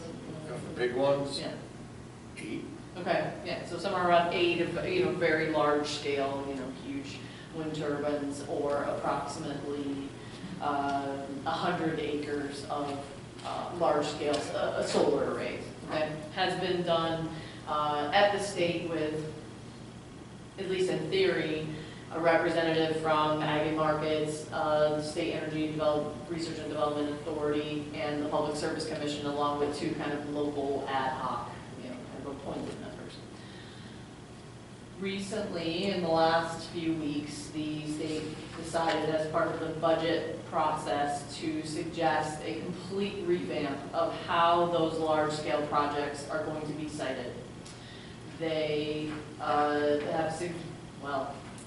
the budget bill is essentially suggesting that the citing of these projects should be reduced in size, meaning so 25 megawatts now is not a magic number. The 10 megawatt threshold would be their magic number, and they're thinking about shifting it away from Department of Public Service or Public Service Commission to the Economic Development wing, essentially, of state government. I think this is notable for a number of reasons. The first of which is you can hear their chat about shovel-ready sites or build-ready sites. What they're getting at there is they're going to use, well, we'll see what kind of powers they use to do that, but they're going to select lands based on what they think will be suitable and then decide where large-scale projects will be sited. They've suggested a whole host of other amendments, including, and most, I think, alarming to our particular community, is the removal of a notice requirements to Department of Ag and Markets. So the State Department of Ag and Markets has been included in this process because of the general spatial match between where most of these are being sited and the criteria of replacing large-scale solar arrays. So the short of the long is this. I don't know if this is going to pass the Article 23 process. I assume you kind of had a chance to look at the briefs. I've spoken with Guy endlessly about this, breathlessly following every Article 10 hearing, and trying to keep up with, what's being approved and what's not, what happens when a local law changes at the 11th hour. Does the state consider that unreasonable? And so I've been trying to get a good handle on this to have the town be in the best position to essentially make a decision. So the draft that's before you has pretty good citing requirements. It's pretty good as far as those things go. It's been reviewed by the Ag Committee, by the Planning Board, by Tompkins County Soil and Water. It's now been reviewed a bit more formally by Tompkins County Planning, and they have sent comments along. And in the last week, we've received 2 recommendations. One from the Ag Committee recommending the adoption of the solar and wind local law at their meeting on the 2nd, and then the Planning Board at their meeting on the 9th. They also recommended that the town board consider both processes and comment on Article 23, the proposed change from Article 10 to 23 to state legislators and say, hey, this is what we think about this. And they gave me a list of agencies and elected officials that they wanted to see those comments go to. So I really leave it to you in terms of how you want to respond to this, if at all. Association of Towns has come out, obviously, against it. I mean, to read too far between the lines of that briefing. To see that, and it's towns everywhere. I mean, it's towns from Southampton all the way out to, Erie County and everything in the middle. So, so the question is, this particular local law will probably provide the regulatory certainty that a large-scale solar project needs to feel comfortable moving forward in the town and to put in an application. My understanding is that the largest of the solar lease seekers, if I could say that, are land people? Land persons.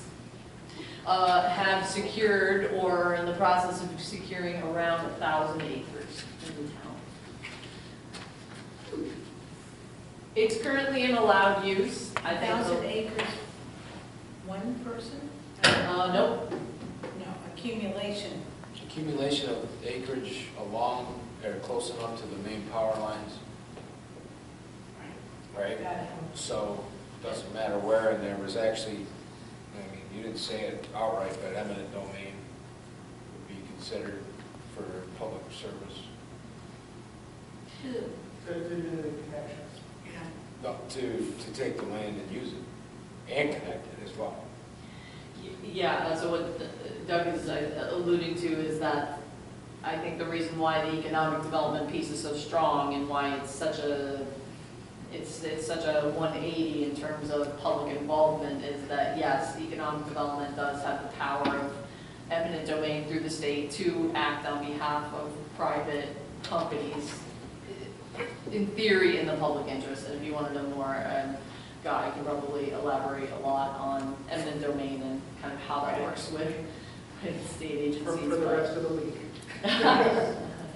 But the short of the long is, there's, I've spoken to the Ag Committee, to the Planning Board, County Planning, and to a handful of solar developers to kind of get their take on, what is this? What is your reaction to this? Strangely enough, the solar developers are not really that excited about the Article 23 process because they just managed to get their heads around the Article 10 process, and now the state wants to shift the entire process to a completely different department. They have to now promulgate all new rules and administration and how they're going to do this, and it probably set those projects back by months. And on top of it, NYSERDA, the Energy Research and Development Authority, is the one that issues a lot of incentives for these types of projects, and they're about to issue a major one coming up in, I think, April or May, that actually makes it pretty predictable to figure out what the long-term financing of these types of projects, of large-scale renewables, are. So I think the local law as written does a great job of being clear about what we're looking for in terms of site planning these projects, which we've classified by size spatially. So any project larger than 10,000 square feet would go to the planning board for review. We've specifically not tied it to a megawatt or a kilowatt type of approach because we wanted to think about it from the aspect of what is the actual land use, right? Like what is it doing on the land, right? That's a project that's approximately 25 kilowatts. So a kilowatt would be approximately 4 large residential houses, ground-mounted solar is about 10,000 square feet. About 4 decent-sized solar arrays, maybe a little bigger than like a soccer net. That's one of the big ones. Maybe like 4 or 5 of those is about the size where we'd say, okay, you got to go to planning board now.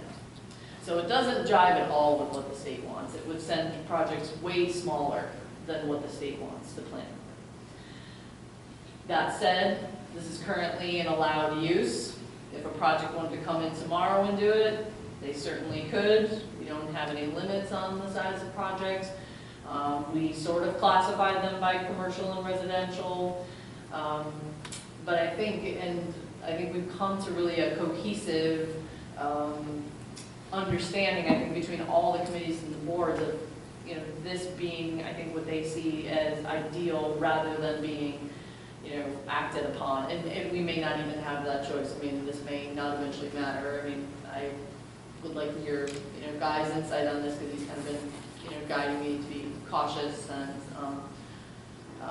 to handle this with care. So I really, kind of coming to you and saying, this is the regulatory landscape that's kind of shifting under our feet right now. What do you think? How do you want to respond? Well, I got a couple of questions on this new Article 28, is it? 23. 23. So are they essentially taking all these community solar projects that are in the 25, 10 to 25, and throwing them into the same boat as the Article 10 commercial ones? Mike, it's most of the commercial, most of the community solar projects are under 10 megawatts, actually. So I think they're hoping to grab that line is currently. That line's going to get harder. And my understanding is the state's going to tell us what our pilot is under this new program, as opposed to us being able to negotiate it anyway. Yes. Yep. That's my understanding, is that host community agreements are just like a... Courtesy. Fair. Yes, and I suppose you could characterize them that way now, actually. I mean, they're still just a courtesy, essentially. But I think this will certainly put the power in the hands of the solar developers as far as a uniform application of pilots, of which you understand how much we get out of a pilot. So maybe that would be more, though, underneath this new regulatory scheme. I mean... It doesn't tend to work that way. Well, I can try to be... Well, I can say that I still would like to put more restrictive on farmland, and that would be important to me. But I also have a lot of little things in this draft that you gave me, and I don't know if you want to go over them now or want to do that at a separate time. What would the board like to spend its time doing? Well, we've gotten feedback from the Ag Committee. We've gotten feedback from the farmers. The bottom line is that, you know, this has been on the table for a while. If we don't come to some conclusion soon, it'll be moved. So, If that Article 23 goes through, it'll be moved. There's also a chance it will be moved even if we do come to a decision. True. Is that correct? That, Yeah. Okay, I just wanted to... Oh, there is. You're absolutely right. But I we mean, may have I some mean, standing... So much for home rules, so much for everything else. It's, the bottom line is that we don't know, but wouldn't it be tragic if We could have, and then we missed it. and it's not like we have been rushing into this. It's true. You know, at some point, it's either fish or cut bait time with these type of situations.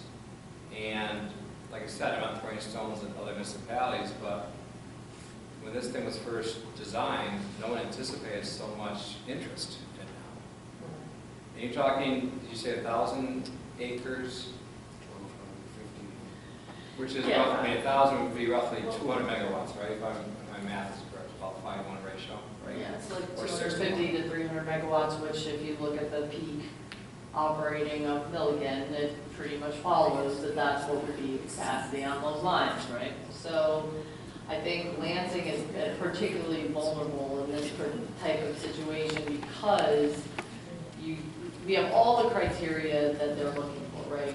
Proximity to bulk transmission lines, flat lands with not a lot of trees, and no forests anyone has to clear. A substation, which is pretty valuable, is kind of just there chilling, you know, up at Milligan Station.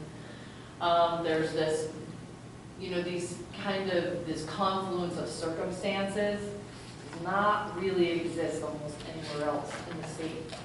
And if you look at the lines, you know, which we can bring those up really quick, just so you have a sense. I think it's helpful to really see this. You know, so you have a sense of where the bulk transmission lines are in terms of, no, that's not it. Here's NICEAG's bulk transmission line maps.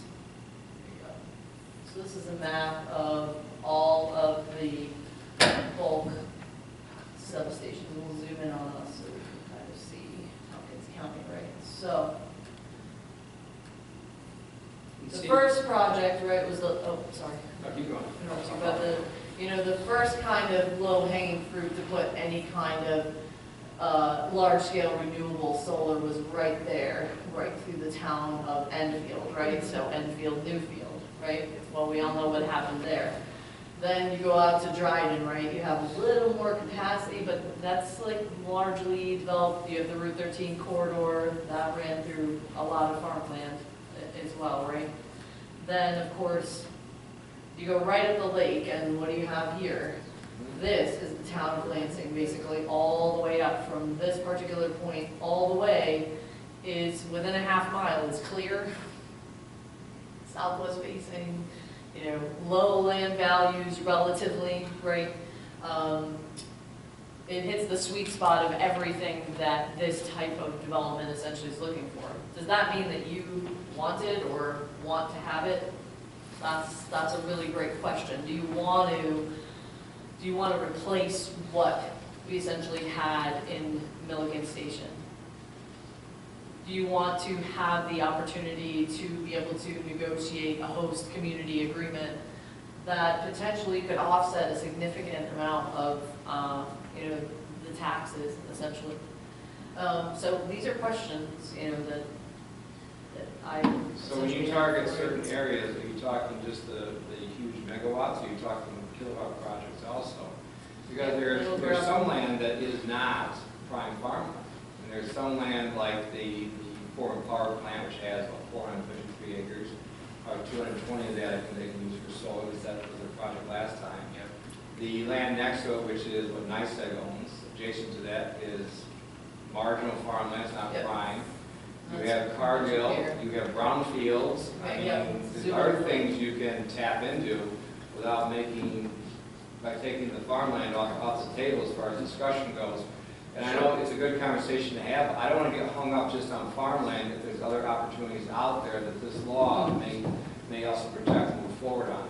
Okay. Well, why don't I suggest we go page by page over this law, and I also want to keep in mind what the what the county planning said to us. And I see Andrew's got some comments here and there, and I've got some comments, just like go through it and see if we can at least get a draft that we all feel more comfortable with. Is that something we can share by email, or do you want to do it tonight? I think it's good, because some of it's questions I have. Is that something the rest of us want to do by email, or do you want to do it tonight? Or do you want to give it a week, send them out an email, and then we can discuss it maybe next week, because we still have more items to be in this working session. I'm ready to go to midnight, it doesn't matter to me, but it's just a matter of what the rest of the board wants to do. Because if you're going to go methodically through this, we still have a few more things to touch. This is something we can work on either next week or by email. You're talking about a week. We've had discussions in the past on this. So if this is something that are brief tweaks, but these are major changes, we've been going at this since, what, August 2019? No, earlier than that. June 2016.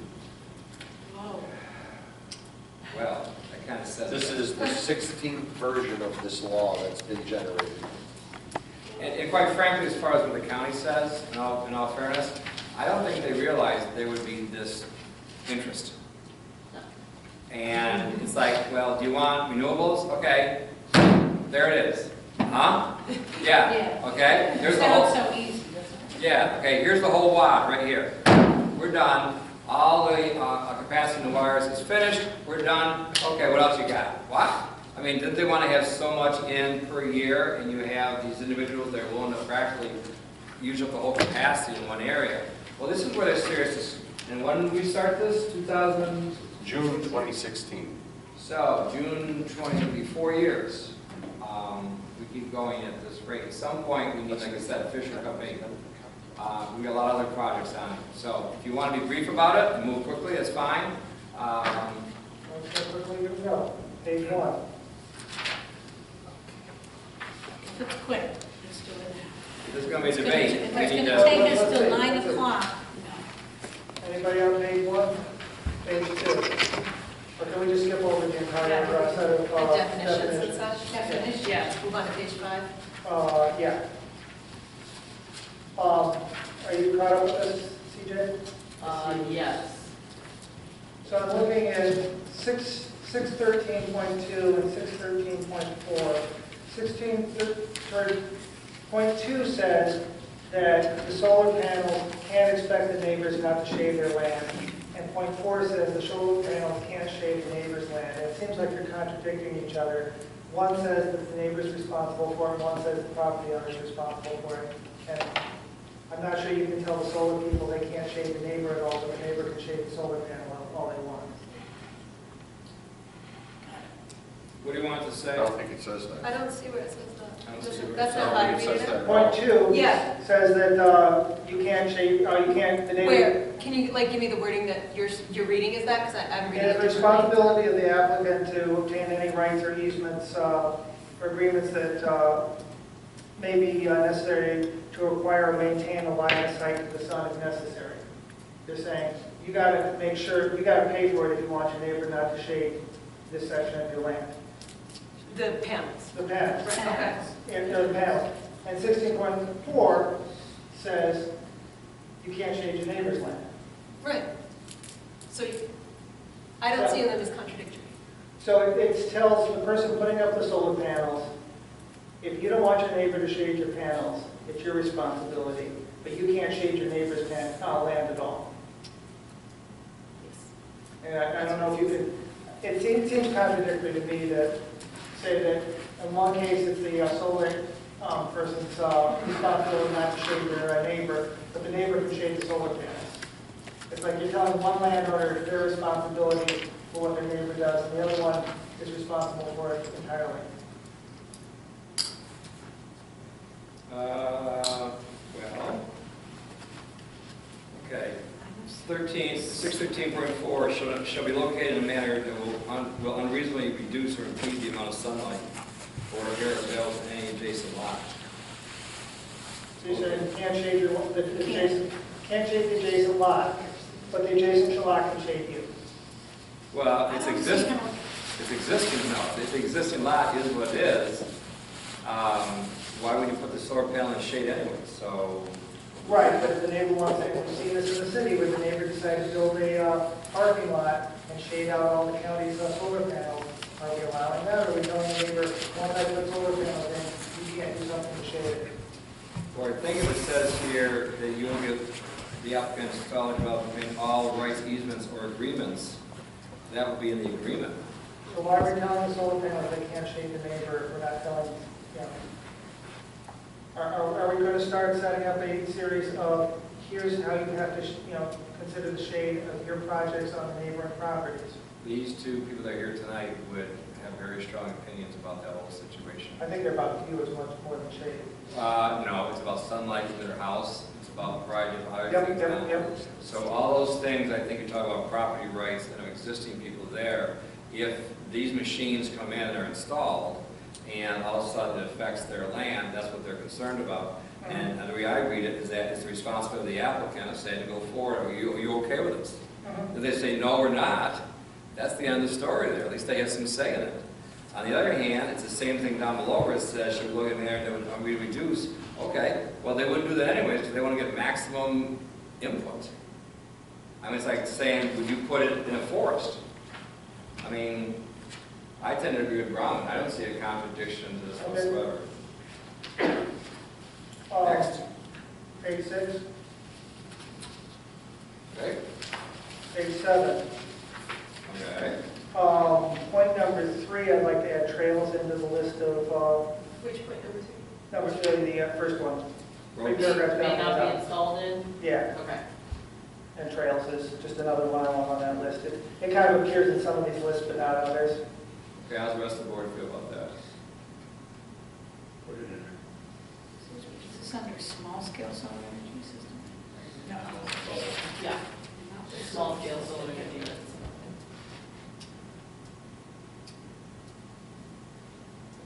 Add trails behind recreational set-aside areas? Yeah, somewhere in that list. Okay. Should you put trails and paths? I mean, let's do all, because you're basically going down this These road. are town trails and paths. Yeah. Not privately owned trails. Well, at some point though, if we start another trail system or a path system, That's why I want to put it in. that's I think what you're leading up to? Yeah. You're talking about future in case all of a sudden, geez, there's a great path right there. Well, guess what's the right this way, right? Oh, we're setting it up in the town center, which we're putting trails and stuff that are town-owned, and we don't want people to put these things, what do you call it, in areas that have been set aside or anything like that. Well, I think the town center is safe, but I don't think anything will go in Well, there. yeah, I think the trails and paths. Okay, I have no problem with that. Last paragraph, you say a minimum of 18 inches, and one of the things I've Okay, heard. where are you, last Last paragraph? paragraph. Page 7. Page 7. Page 7, which says rooftops? Yep, one of the things that I've heard a concern of firemen is if you put too many panels on the roof, they can no longer access to get in. If there's a fire, they can't get on the roof. And so I just think we should have our fire chief go over that paragraph and say, will this give you enough space to have access? These were bumped against the building code. Yeah, let's just talk with the fire chief and say, will that work for your men, or do we need a little bit more space for them to be able to do the work they might need to do up there? Could you just repeat the section that one? Sorry, 702.14.2. Got it. Okay, rooftop installations, got it. Yeah. Okay, so extend Just double check that. Is that already in the building code or not? Yeah, that is directly from the New York State Building Code, Building and Uniform Code. I've heard things in some of the association meetings that might not be sufficient. There's no worries. We've tried to keep fire and highway and code anytime we get something about the battery energy storage or this local law. I'm pretty sure I sent this to them for review, but I will make sure they get Sometimes it. you can point say, is this And enough? I'll chop this out and send it right to him. Beautiful, thank you. Yeah. Page 8, anybody? Page 9. Page 10, second paragraph. I would like to include the New York State Ag and Market Guidelines as one of the things they have to comply with. I know that's been in earlier drafts, it seems to come and Is go. that Roman number 3? Yeah. 802.18. 18.2. Yes. Number 3, okay, so include demonstrate compliance. Okay. With New York State Ag and Market. Well, is Ag Market a state agency? Yeah. I just want to make it clear. Well, you already said it, or state agencies having jurisdiction. They are just guidelines, though. They don't necessarily have jurisdiction. They won't Yeah, have they it do. pretty soon either. Sorry? They have jurisdiction, but they make, it's sort of like, they can make it a formal guideline, a formal recommendation, like they can in an ag district. And if you don't adhere to their recommendation or violate their restrictions, they can have the Attorney General bring a proceeding against you, the municipality. So their solar, let's just say their alternative, I don't think they do much about hydroelectric, because I remember at one time the ecological movement was to prevent dams, but now we want them. I don't know, we can't do the math on that. But they give guidelines relative to how to use and then reclaim farmland. And it's really in the decommissioning requirements that they really lay out their guidelines. And they're actually pretty good. I think there's some areas where they fall short, but they've recently updated them. Yeah. I think they were updated in September of 2019. October 18th. Close. October, I was close. And they're pretty good. I mean, they still allow conduit and wire more than 3 feet down or 4 feet down to remain in the ground, because they believe that disturbing the ground twice is a worse impact to the soil. But most people I talk to say, get it out and be careful of disturbing drain tile, because they're at all sorts of depths in this area. Some places they're 8 feet deep when you get up into Cayuga County, and some places in this county drain tiles are only 1 foot deep. So there's some issues there that they even in their guidelines say, these are just guidelines, and there are site-specific issues we leave to the town, and we will consider any changes you want to make. So do you think we should put Ag and Market in, or do you think state agencies covers that? I think state agency covers it, but if you want to put it in, 1, I don't think it hurts, and 2, I think the place to get more specific on that would be decommissioning. And we did. Right, I would imagine that's where it appears, because that's really their guidelines. They don't have much in terms of guidelines otherwise. Well, they have other it than- site preparation, so they can be decommissioned. And that's Right, I mean, they have some general guidance saying that they think that this is important to the viability of long-term family farms, so that they can get revenue off land that lies fallow, or stuff that stays in CRP rotation for a number of years to rebuild the soil. Putting solar there might be a good tool for farmers, but it's up to the farmer to decide. It's their land. Let's go to 18.6, visual effect. So we make a decision on the state agencies, are we putting it in for ag or not? I would like to. I just think Or are we, why don't we go visit, because you're more concerned about decommissioning? Maybe we should It is just a remove decom- anything it is but a- ag and markets. Wait, I want to listen to CJ.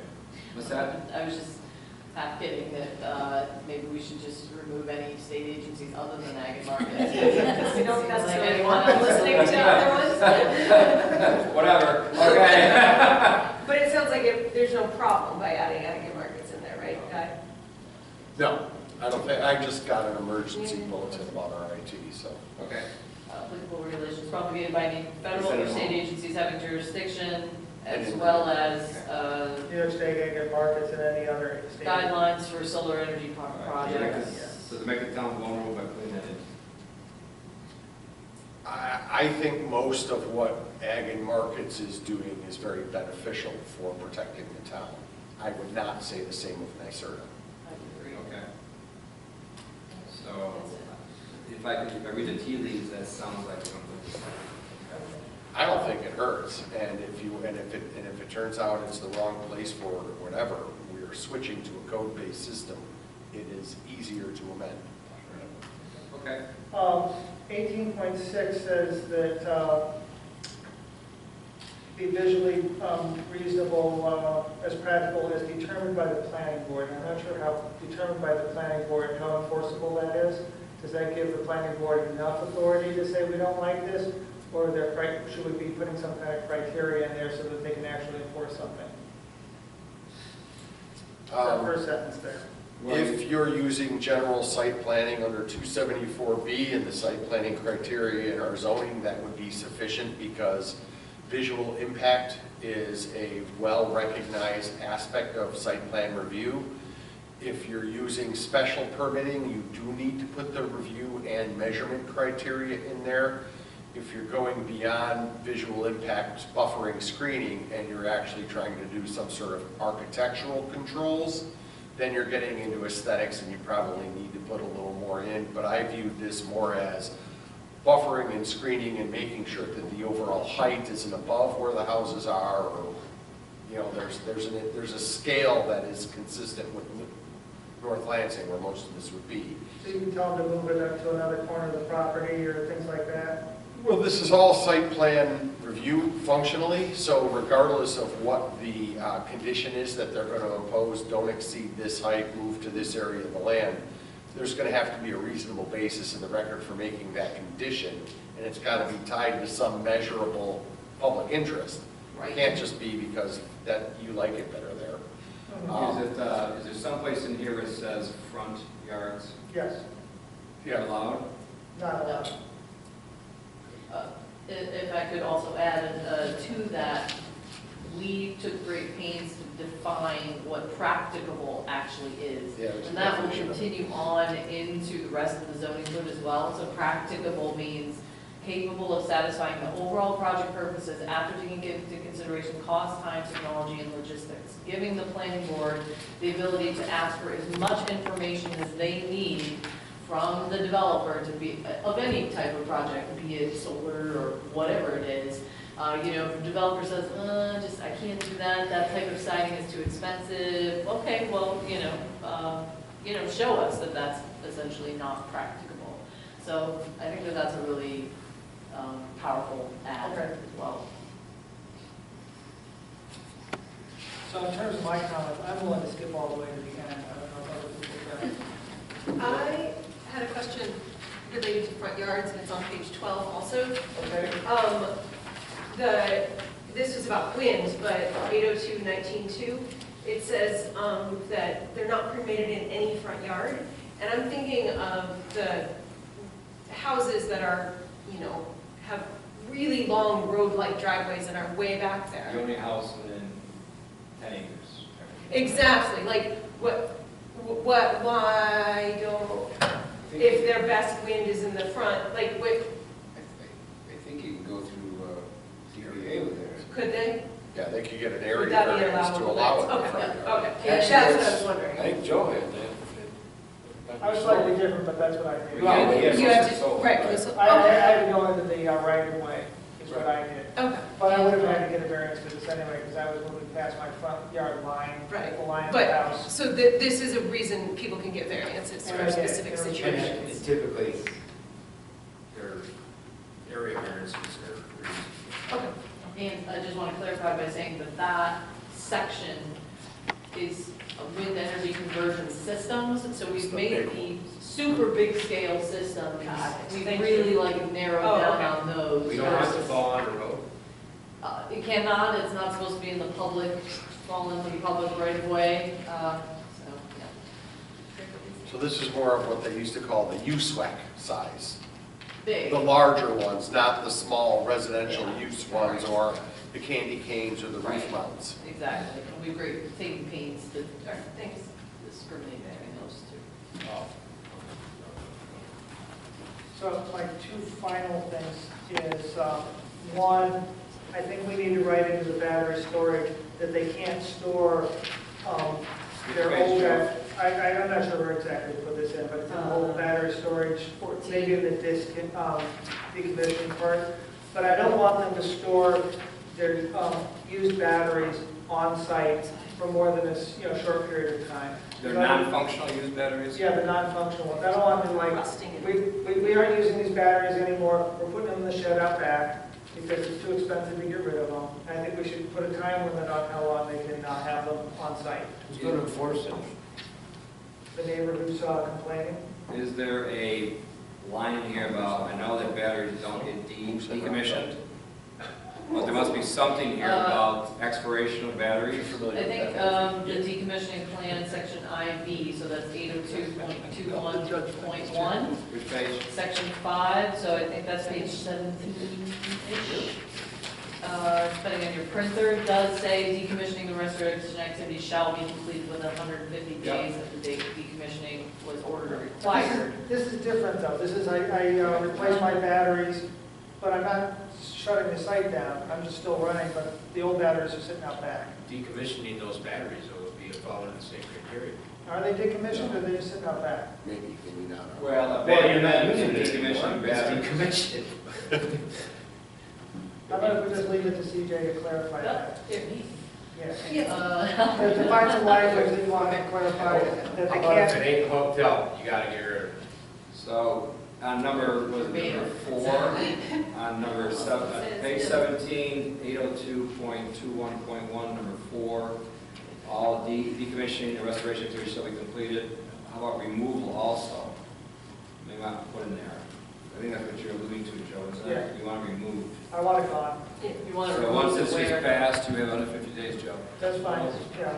I understand it takes time to get this done. you have, he's commenting, mumbling about landfills over there. What, no. They're going to take it to Guy's house. We can put that in.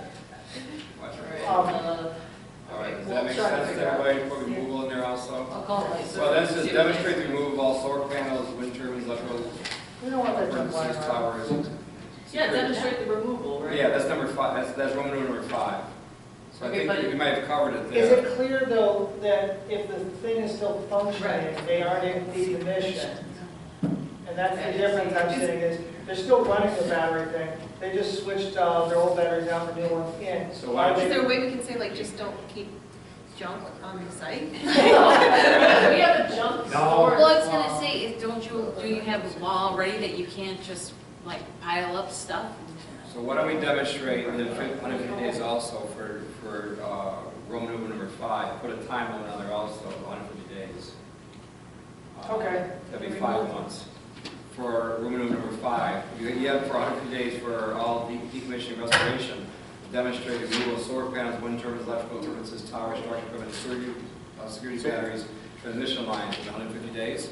Add batteries to that, and I'll take this. Security batteries, No, He's shaking his head no. put all batteries, how's that? That says security barriers. Oh, I'm sorry, batteries, you're right. There's no battery in that list. Yes, So add batteries, if that's. Okay, well, the section happens to be abandonment, decommissioning battery energy storage systems, but I guess, well, it is all 3 of them, so they're gonna be. Yeah, they all get referred to this.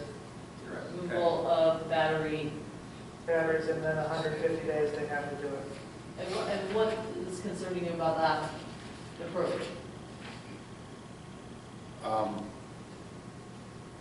A dead battery that's being used as solid waste storage on site, I would agree with. But a live battery that's going to go to market, if you understand what they plan on doing with some of these battery banks, they're not just battery banks to supply the grid. They can buy and sell batteries and bring discharge batteries in and charge them in this system for free, and then market them out to whatever local auto part shop wants to market them to electric car owners. So you're saying it's like a big rechargeable station, sort of? So it's sort of like saying, well, we don't want you to be storing propane tanks, and what they're actually doing is storing them for commercial use. So I think there is a distinction between storage of appurtenances on site that are still useful and functional and related to the ongoing business of the site, and storage of junk and trash on site, because a dead battery is almost by definition going to leak, and if you know what's in those batteries, that's a very bad thing. Well, they're gonna charge them up and then they're no longer dead batteries.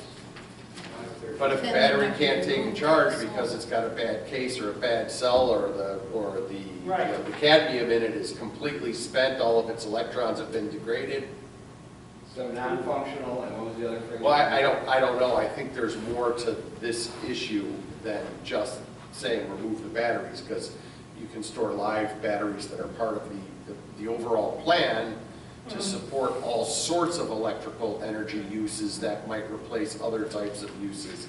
And then there's sort of the fake storage issue where we're just never going to remove it from the site, which you don't want those things lying around. So I sort of think almost trying to equate them to something more like no solid waste storage, no disposal storage, and no saving it on the theory that you can get a BUD determination for reuse at a later date.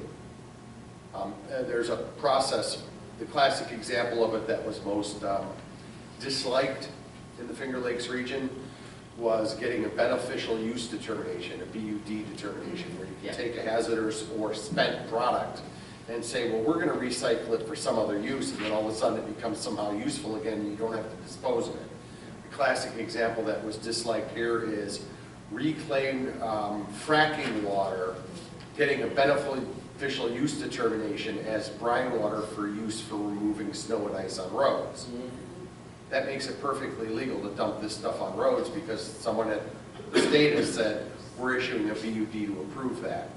And one of the problems with batteries is because of their potential recycling value, because of what's in them, they can get a BUD determination and avoid your storage restrictions. So I think there's a piece to add in there about BUDs. So it's like you did it actually already, so it's. I know there is a piece in here about it Section already, because I 7 red on- flagged it already.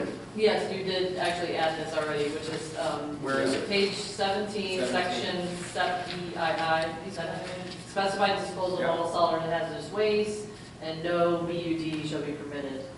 Yep, you might So you already ahead of yourself there. Yeah. But I will, you know, I'll call my certitude and be like, hey, what are you gonna do with these batteries? Okay, How so as long as that's should we covered, use them?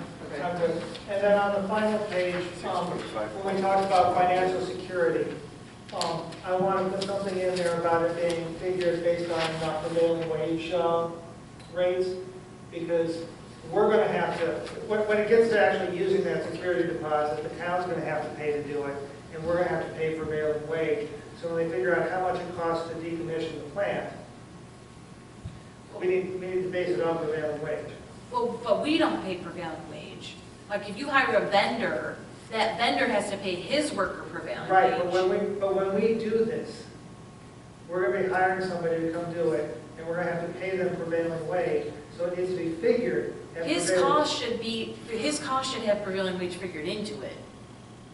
That's what I'm saying, is this needs to say that's how you do the cost basis. I think it's already. Well, let's make sure we're not crossing wires, pun intended, and that is, this is a problem that's come up, and I'm working on a solar project in another community in a county to the north of here that will remain nameless, but one of the big problems is, how is it securitized? How is the obligation to decommission securitized? And the developers always want to say, the recycling value is way bigger than the cost of decommissioning, so we don't have to do anything. Well, in theory, that's a wonderful world to live in, and let me know what flavor Kool-Aid you would like. But in the real world, if the developer does not do the decommissioning and defaults, what is it that gives the town ownership of the property such that they can recycle at whatever the value of those goods might be? So how does the recycling value ever affect the town? Because it's the developer that has the obligation to decommission. and they provide a surety bond, and an insurance company steps in and says, under a surety bond, a decommissioning bond's a surety bond. And let's say the developer defaults, you go through the demand process, and they fire it up and they trigger the security bond. It doesn't mean the town has to do it. You have to plan for what happens if that, but what that means is the insurance company now has to provide or hire a contractor to perform for the contractor that did not perform. They are guaranteeing the performance of decommissioning. They can choose to reimburse the town if the town wants to do it, and then you're into your ballpark of, well, the town would be doing it at prevailing wage rates, whereas a private contractor would be doing it at private industry rates. So the question always comes down to who's doing the decommissioning work if there's a default. Well, I'm looking at the end, we're gonna do it. If we can't get anybody else to. If nobody else steps in, We'll then the farm it town out. has to do it. So, Yeah. so this number should be figured with prevailing wage Well- as the basis, so that when it comes to that point, if it ever comes to that point, the town's covered for the amount it's actually gonna cost the town. Okay, so it's 125% of what the cost would be, and it gets reviewed at a minimum every 3 years. Right. It gets upgraded every 3 years, revisited. It's kind of a pretty good safety net right there. Unless you want to go higher than that, you want to go 150%. I mean, you want to put a prevailing wage in there, that's fine, but once again, it's on the onus of the, Well, here you're already well beyond NYSERDA recommendations. NYSERDA recommendations are removal costs less recycling value. And the problem, of course, is that solar panels have not yet been, degraded solar panels have not yet been classified as a hazardous material, but that is a very likely outcome, especially if you know what these solid waste problems that are dotting the Southwest with 20 and 30-year-old solar facilities that have been abandoned in place. So given what is inside of a solar panel, and if you want to know, just go to somewhere like the Union of Concerned Scientists, or what's the name of the organization in California that tracks everything in this industry? It'll come to me if I babble long enough, but I'll try to spare you. There are some things inside of these panels that are really ugly. And a lot of it is not the silicon itself, it's the processes that are, the things that are embedded into the silicon to give the electrons a pathway to create DC current. And some of them are compounds that we wish we could uninvent. One of them, for example, cadmium telluride, is the most carcinogenic metal ever invented. And you know, a few micrograms of it in a municipal water supply would kill thousands of people. So there is a good probability, at least if you pay attention to things like it's the Toxics Coalition in California, and the Union of Concerned Scientists, and what's happening with some solid waste problems and what these things are doing to groundwater when they start leaking because they've been abandoned in place, that within the next 10 to 20 years, these are going to be, you're going to have to dispose of the panels as a hazardous material. Not necessarily all of the metal and stuff that could be recycled, the copper conduit. So there's a huge tension right now between NYSERDA's, chanting at the base of the monolith with their skulls, ugh, solar good, and what's happening in the real world. So where the town wants to fall in that continuum, it's going to be a lot of hassle with the developers because they're going to try to impose NYSERDA requirements and claim that the town's requirements are per se unreasonable and therefore should be superseded by the siting board. And under Article 10, that has been proven a winning argument. Under Article 23, it's probably even a stronger one. I still think we should make this as strong as we can, and if the state overrules us, it won't be the first time. But I think we need to protect the town. 20 years from now, when none of us are sitting here, I want them to say they wrote the law with enough security bond that we don't have to worry about the town having to replace one of these things that got abandoned because someone said it's too expensive and I'm gone, and the insurance company went bankrupt over something else. And yeah, the insurance side of it you don't have to worry about because New York State has a mandatory cross insurance for failures. okay, but I want enough money sitting here. I want enough money sitting here, and so I want prevailing wage to be the way it's figured. Right. No, And I think we probably should put in recycling doesn't count. Recycling doesn't count against it because I hear Yeah, I heard at the last one in which they were talking about how. The numbers are silly. The aluminum here is gonna cover the whole cost, blah, blah, blah. You get into that argument, and, you know, they get to keep the aluminum cost when they recycle it. Well, you can certainly do it that way if you want, and if you look at fuel stations, gasoline stations that have become environmental liabilities due to leaking tanks, if all of the guarantees that they'd be fixed and remediated were honored, we wouldn't have all these brownfields all over the place. So there's certainly a history with the energy industry generally that it leaves a lot of scars on the land, whether it's hydrocarbon-based or non-hydrocarbon-based. And I assure you, solar energy is very hydrocarbon-based. They got to mine it, and they've got to process it. Be that as it may, if you want to say, put something in that says if the town is required to do it, then that you can have what's called a tail insurance, a contingency rider. I don't know how they would structure that.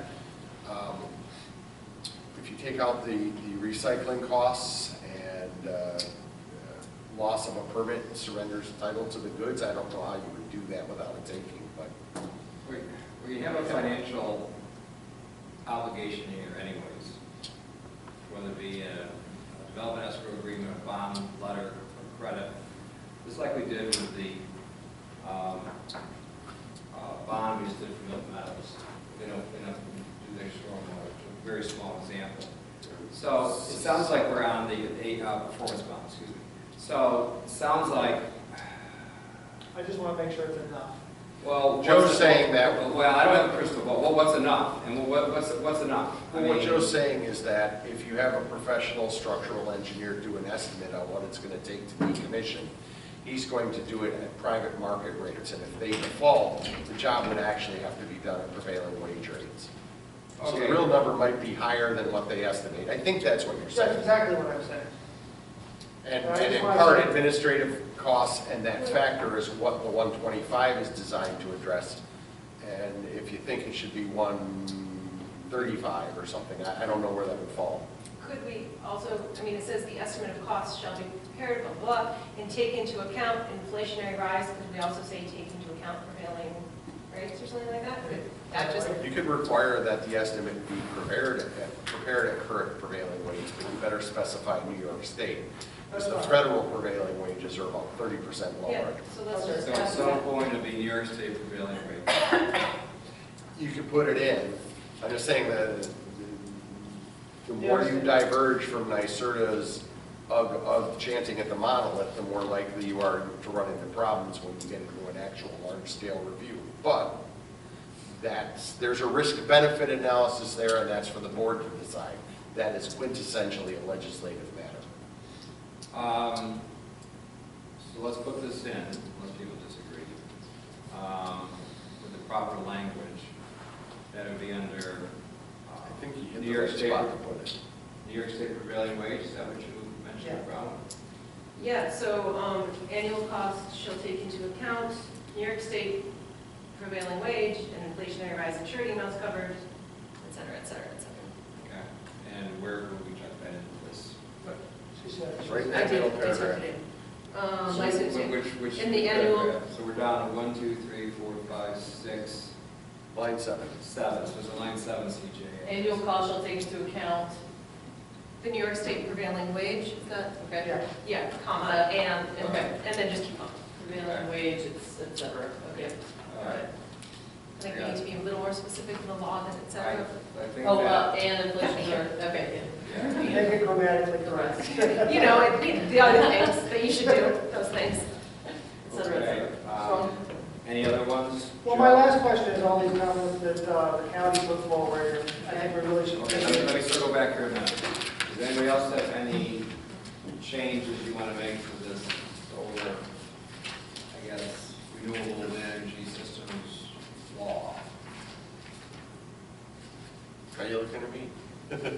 I'm just No, I mean, I already did some editing and worked with CJ a lot on it, and once there's a final version, I'll go through a final review just for sort of legal compliance, not to make value judgments on what's decided upon. But No, so if nobody else has any comments, questions, concerns, let's move on to the next bit of Discussion, go ahead, county. It's the county's essentially 239 enforcement. Informal, but I think if we cover this tonight, we can walk away with something that we can pass maybe in April. Is this what you emailed out today? Yes. Yes, I received this morning after having an initial conversation with them about the draft in October. After October, they had given me some preliminary comments then. I asked if I could circulate those. They said, we prefer you not. Let's get something a little more solid on paper and we'll send it to you. I want to preface their comments by saying two things. They have a 2017 guidance document that they mentioned right away, right? The tools to promote and regulate deployment of the renewable energy systems. Yeah, so that's their source for kind of official recommendations regarding deployment of renewable energy systems, right? Not large-scale renewable energy systems, but you also see the second bullet point does say we now have in our 2020 work program to develop recommendations for large utility-scale solar systems at the request of the town of Lansing. So I think what's happening, and I want to bring those two bullet points to your attention because there is a tension, yet again, between this official guidance from that document, the tools to promote and regulate deployment of renewable energy, and, for instance, the 2016 Tompkins County Energy Roadmap, right? Tompkins County Energy Roadmap says that if we are able to deploy 1.2 gigawatts of solar production in the county, if we can deploy half of that, we can meet these larger goals for energy deployment, and within that is 944 megawatts of solar PV installed across 4,720 acres in Tompkins County. So, when you do the math on where the bulk transmission lines are, and how many gigawatts of power that is, and where it's going to go,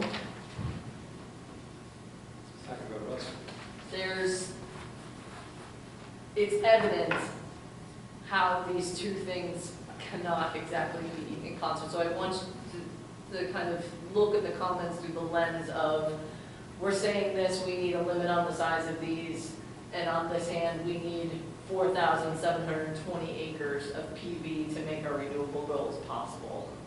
So we're kind of almost talking about out of two sides of our mouth, and it's not to be mean, it's not to criticize them in any way, it's just that this was not really, it was foreseen that they were going to try to do these smaller systems, right? Well, why not? They didn't do their math.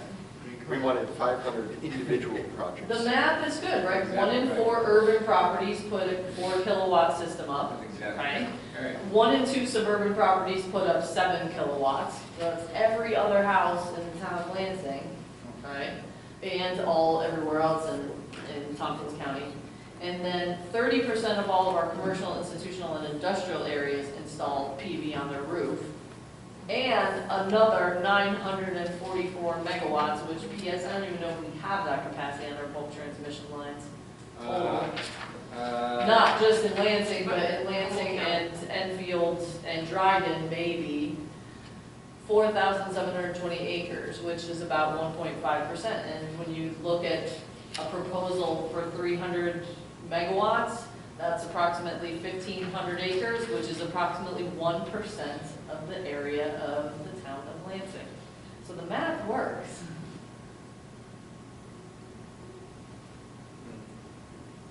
I'm just saying, so I just want to preface those comments, because that's not really what they're not saying that here, you know. So let's go over their comments. The first one is that our height limit for the solar panels is different than our height limit for accessory buildings, and they want solar panels to have the same rules. And I don't think that matches with this. We say that the solar panels are like accessory buildings and everything. Are you reading off this recommendation, Joe? Or? Yeah. I'm doing it off of memory. What we're saying is, you know, you can place it the same way you can in an accessory building. You can orient it the same way. You just can't stick it, on pillars up in the air or up 35 feet. I think that's a reasonable restriction on our part. Well, here's the rub, is that we're trying to get these panels up a certain height so you can utilize the land underneath them. And as this evolves, once again, we're in the infant stage of this, and we're the ones that are implementing. The rest of this are all noble comments and noble causes of how we'd like it to happen.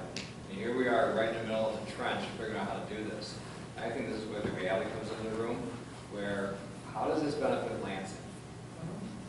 Because I think, in all fairness, we're years ahead of other people, literally.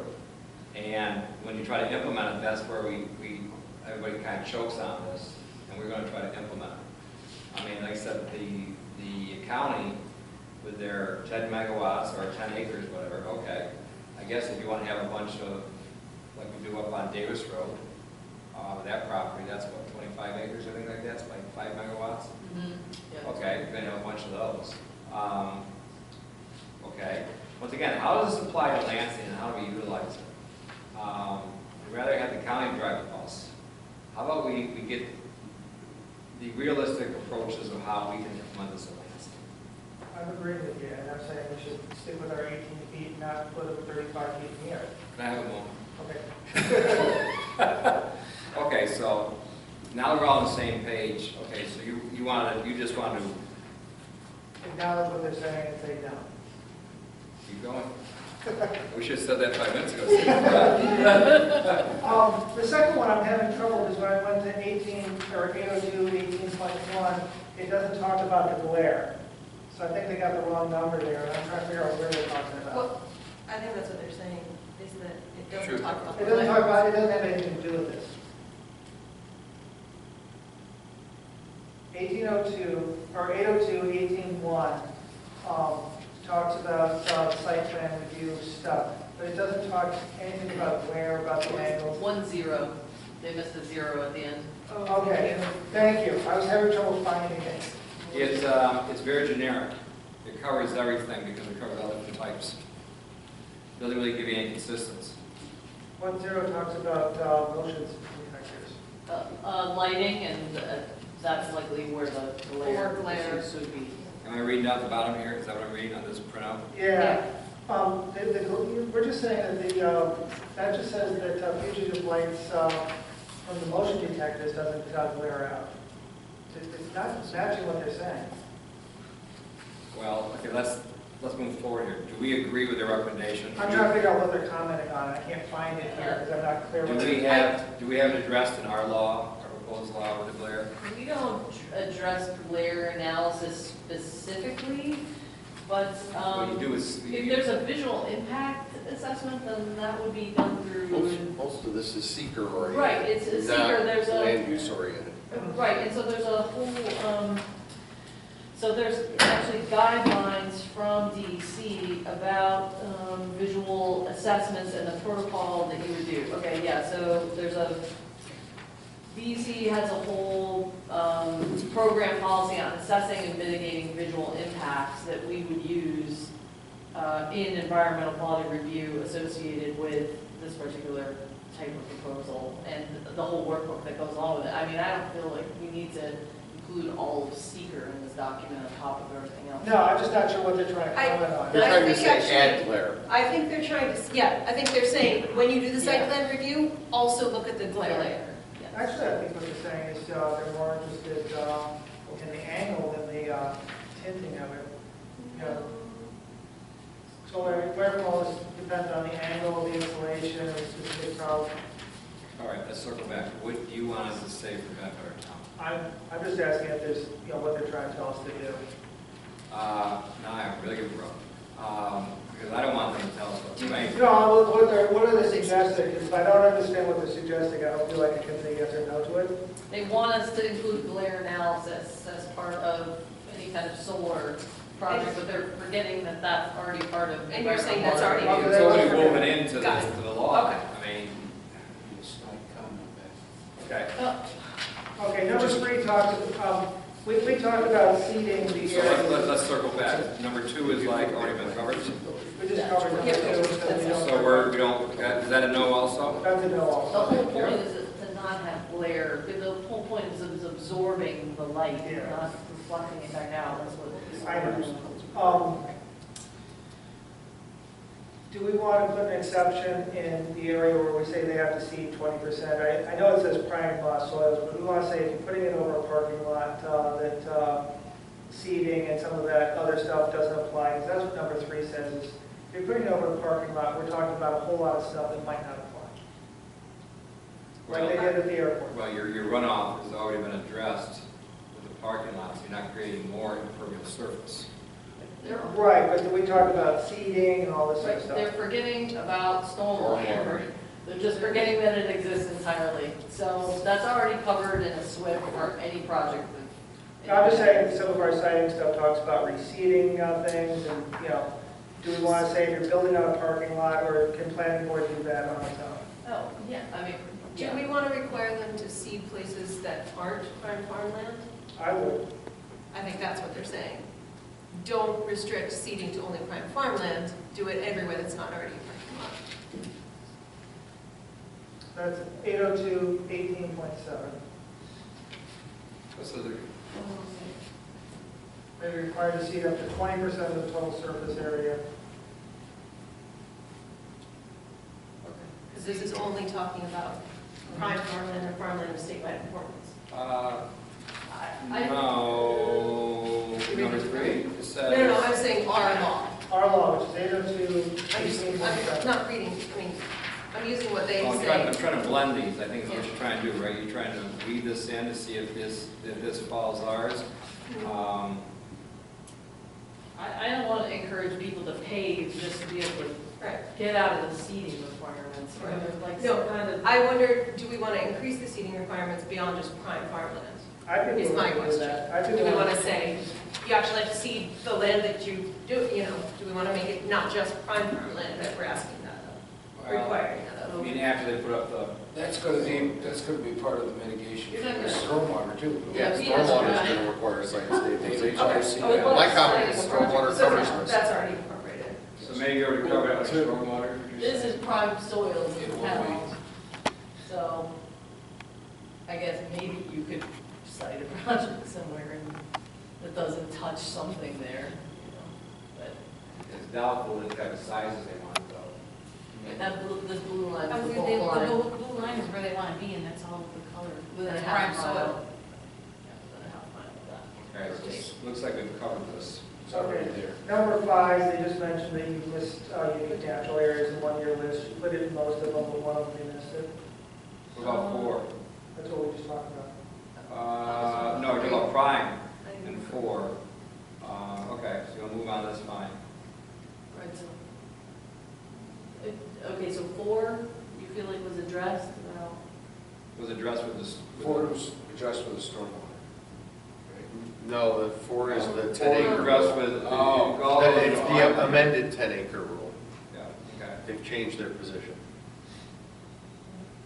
okay. 5 is just adding unique natural areas to the list. So you want that in? Yeah. So you want 5 in, do you want 4 in, or has that already been covered under prime land since it's all in prime land? So is 4 no and 5 a yes, in your opinion? Yeah. Okay, so I got 4 no's so far, number 5 is the first yes. Is that correct? Yes. Good, right, okay, 6? people be asked.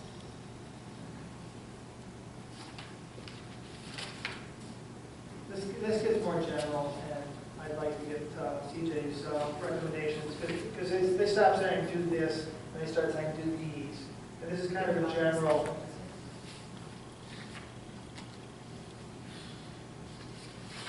Okay, so, number A 6. is saying Yeah. We're talking you about can disturb a specifically? wetland. Yes. Yeah, A sort of, it'll directly contradict, 6A almost directly contradicts 5, but hey, you know. Whatever. Almost every major wetland is a UNA, but that's okay. Well, same with B, And Okay. if you put these big shades over it, you're going to change the wetland dramatically. same with C. Most Okay. of 6 is purely seeker, and it actually contradicts with a lot of 5, but that's okay. You're allowed to make contradictory recommendations. If you don't have land use authority, you wouldn't get how a lot of this interconnects. You just make comments. No offense. Well, I'm not saying they're bad comments, I'm saying Okay, so let's They don't pass have over, the let's authority. pass over 6 and say no. 7. wait, there's, okay. there's good issues there, There is. Is everybody okay so far going through 6 that we've got? but I think Number almost 5 all is of the the only yes seeker. so far? It's all seeker. Yeah. Right, again, Assuming you 6 look at it. ABC is It's either all like seeker. seeker, That's already local, covered anyway. So that's a flood no. damage prevention law. That's what I'm hearing. Okay. 7 then.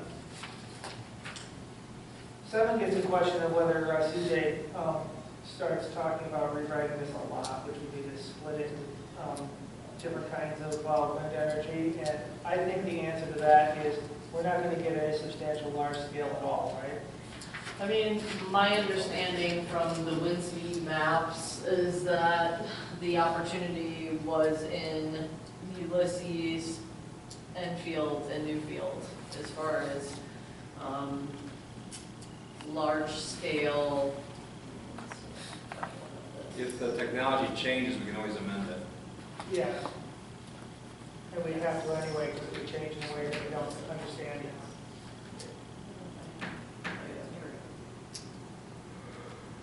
You want to do that for all wind? Well, they wanted us to split up wind similar to what we did with solar and have. This is large- the suitable sites for large scale wind in Tompkins County. Well, let's just scroll down so we can see all the lands. Sorry, I'm just trying to get, there we go. I mean, it makes sense where large scale would be viable. It's on ridges. Yeah.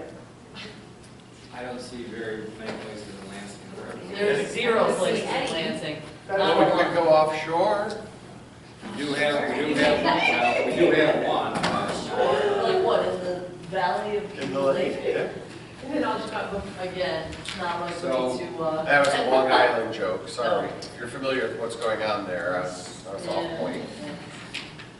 So I'm not sure it's worth spending all the time to split it up and do all this work for a project that's really not likely to come here. And I think I have small scale wind also. Well, we've got small scale wind, that's a different If we're story. at, okay, so I mean, the small scale if wind. we don't want to address this, we're up to number 20 then. Here we go, this is small scale wind. Is also large, is also wind still? Okay. So you want to say no to all the wind? Okay, so this is small scale wind potential. Which also makes sense. Some of these I'm wondering if we really read it, like number 22. What you could do is you could pull out the wind part and just deal with the solar now. No, I think we should just put it in as it It's is. just a suggestion, I'd like to finish, that because Article 23, we're really concerned about solar right now. The other thing is that if you do go with wind or not, that means you're going to eliminate probably most of the rest of this page. Is that what the board wants to do? I mean, is wind feasible in this town? This is small scale wind, you saw a large scale wind. Large scale wind is 0. Okay. This is small scale, where small scale, what parcels it could So be. there's no medium Well, I scale. brought that up at the planning board review the other night, and I was told by several people that they've got new technology out when they can get and harvest lower winds and things of that nature. Now, that was my point though, we need the wind right now. I think we need the wind right now, so we have the small scale covered well.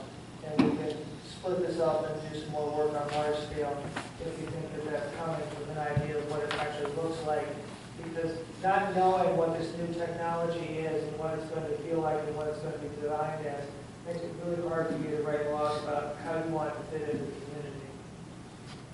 But right now, I think we're going to get some small scale in here and there, and it's better to have what we put together covering that.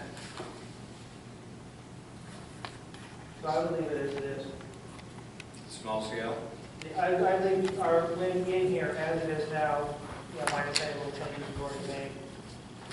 And we can take a relook at it if we actually think that a new technology is going to change the maps that we're seeing. If this is something perhaps I might like to elaborate on further, but we did differentiate between the non-tower based wind energy conversion systems and really large, what you think of as wind.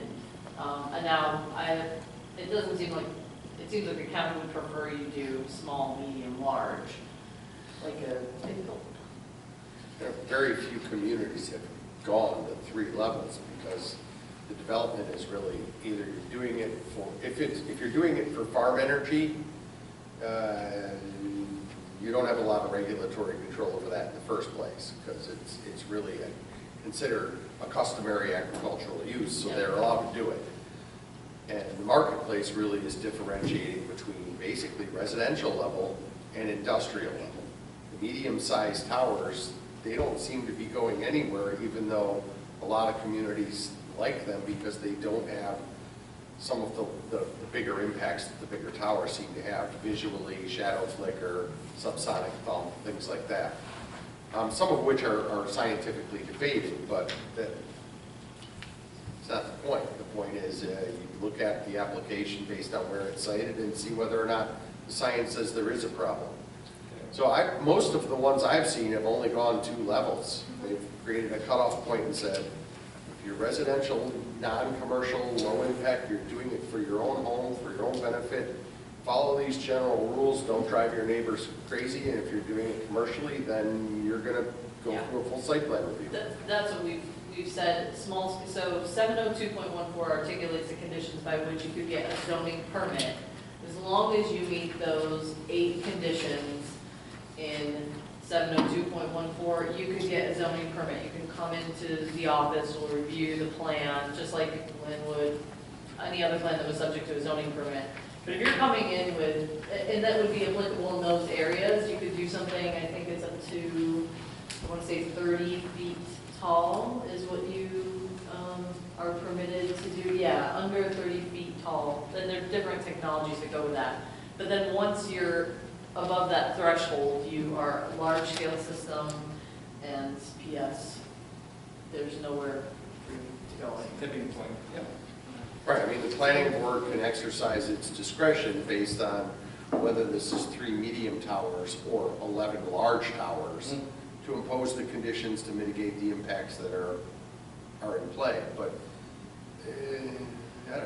you certainly could accede to this and rewrite your entire law if you wanted to. I just don't see the value in it at this point. Well, I don't either, because I think there's only 2 dots on the map where even medium size is viable. Economically, medium size isn't viable because that's not what NYSERDA is funding. My understanding is much of this was written because there are municipalities on the western side of the county that happen to be updating their zoning. Sure. And I'm fine with them differentiating. They already did. All right. Right, or word Half-mile process, setback. or, whatever, so, and I think they want to try to unify some of their recommendations because of this kind of issue I keep kind of pestering about, oh, well, Lansing's got some different conditions, say, than Ulysses or Enfield, so I think they're trying to provide some. That's why 3/4 of us can vote, say no to some of these things, and it's okay. If we're in agreement with leaving the wind the way it is there any other comments that any of the board members want to make towards this? If not, then I guess at our meeting next week, we could sort of Public hearing? Yeah, we'll set the date for the public hearing then for that, and probably address this at our April meeting. And if there's any other comments in the interim, just send them along. I'll make sure to circulate an updated version of the draft. I will get those comments to Scott Purcell about any roof pieces. I'll make sure Lynn takes another look at it. And I'll get in touch with NYSERDA to see what their angle is on the battery energy storage pieces. And if there's any questions for the county or you want to clarify any of that, feel free to send those on, and I'll make sure they get to them. But otherwise, after that, I'll be referring it formally. So this is probably what they're going to send back, but we never know. But I'll get that in as soon as public hearing. Just a point of clarification, this is just a preliminary program? Because it doesn't clearly delineate what is a formal versus an informal comment. So, and some of it is more commentary than a recommendation of any sort, and maybe utterly irrelevant. So I'm assuming this is a first look to give you and the town advice and not an official 239 reply? It is not an official reply. I think Okay, I in also the agree. headline from them, it does say, Right, what does it say at the early top? draft. Yeah, preliminary review. So, yeah, I think that they, we, like I said, we met back on October 15th. They provided me some written comments at that time, which they asked, not to circulate too broadly. And I said, hey, given all of this changes, could you give me something at least for us to kind of start to react to? And this is what Joe said along. So. Yeah, and I asked that we have it tonight because I wanted to push this as far as we could forward. I think there's some really good comments in there, like Yeah. wildlife corridors that seeker doesn't always look at. But, again, I think it's going to depend on the level of review applicable to a particular project and where it's located. Yeah, it's all, I think most of it is site-specific, and Yeah. in which case, we'll be talking about site planning, right? And in which case, we'll bring the capacity to bear of habitat connectivity analysis and the natural features focus areas that the county is. I was surprised not to see anything about agricultural resource or natural features focus areas, but that's something that I would think that we would bring in on a site-specific basis, actually, and incorporate in the seeker. So, I think, yeah, there's some. So there's just some to wrap this up then, CJ, if the county comes back with solid recommendations and we disagree, we're going to have some majority override those? Yes, that's correct. And we would actually, then let the county know what the decision was, and we would reply formally and let them know what our decisions were. But this is not that weird an occurrence. It happens, fairly frequently. And I understand all this is part of the implementation process, but I feel comfortable that it seems like the board here is in agreement 5-0 and move forward on certain things so that if we have to override something down the road, we can. So we have our homework to get the resolution ready for the 7th hearing for next week. Capital improvement planning. I'll let you review that at your leisure. And then there's a couple more pieces of homework. One of them is this form letter that I have the board look at, so I can send out to our legislators about the equipment purchasing and everything that Joe brought up. Okay, I've not read this yet, but I'm not asking for an answer. This is just, I'm planting seeds, okay? And get back to us on this. It looks like, the amount is on there. Looks to be about $420,000. I think also on your guy you have at the last paragraph here, 300. It's written down. It's $300,000 for the town Lansing. So read those over, and we'll feel free to comment on these. I can send you these via email if you want to comment on them, or just put in the heading and send it back to me. Two more things. The draft for the highway proposal, right? Since we're a disadvantaged community, this scope of work here, we get, what, $7,000 for it? So I think I misspoke. I think it's 6. Okay. But am I on the right page? I'm talking about this proposal here. That's correct, and so we had a call with Business Energy Advisors actually 2 weeks ago, as of the day, with CJ Brown also, and they provided some feedback on that, and they also provided us a list of firms that they thought, and contacts, the firms that we thought would be most, or best suited to this type of project. And so we can put it out for request for proposals and see what comes back. We could have a whole interesting host of things from all firms all over the state. It's no cost to us to put it on Contract Reporter, and see what comes back. Do we need a resolution for that? Because we're not really spending money. I don't believe you need a resolution to do it, but I agree. Defer to God. I don't think it's a bad You're idea. talking about putting an RFP on Right. I'm gonna put one in front of you for the, in April, for the Parks, Recreation, and Trails Master Plan. So we're kind of already formulating that language already, that I'm assuming you would pass a resolution for. I mean, normally an RFP is approved, but it would also normally say that you reserve the right to reject all responses. I'm pretty sure this does. I'm pretty No, I know sure it that we does. can do We've that. had other It does. RFPs, so Are you sure? if we can get that, No, I said it does. Oh, it does? Oh, Yeah, I'm pretty sure it does, I remember Oh, reading that. okay, I was like. So I don't think you need a formal resolution, you would just say, we agree that the RIP is in a final form and reflects what we're looking for in our responses, something like that, like, Can we do this sort of like the town tonight? center We wanna do it next RIP. week. We do this tonight with a quick What do you motion? need, CJ? Just your blessing, your Sorry, Jesse. authority, essentially, to go ahead and issue that. And I could do that next, I could just have that language in a motion. Why don't we do it next week, and that will save the clerk's office having to put together a resolution and all that. Save me donuts, it's good. Yeah, we can just have the language for a motion. I For think next that's- week's meeting? Yeah, I didn't plan on asking for any kind of. We're like ready to go. One more things here, as we're finishing up here, there's an energy contract that you need to look at. And this is something that guys looked over also, and we can discuss this next week if you want, but I'm sorry that the print's small. Can you give me a 30-second of what we're looking at? Yes, these are the two energy, you want to fill the blanks, guy, with this? The town was looking at had hired a consultant to bid out its gas and electric purchasing to try to reduce costs. And the professional consultant that the town used was called Progressive Energy, and they go through the process of looking at your needs and where you fit in the market and what's the best deal for you based on all the different providers in the marketplace. And they forwarded two proposals. One, they're secondary suppliers as well, but one gas, one electric. And so what they're doing is the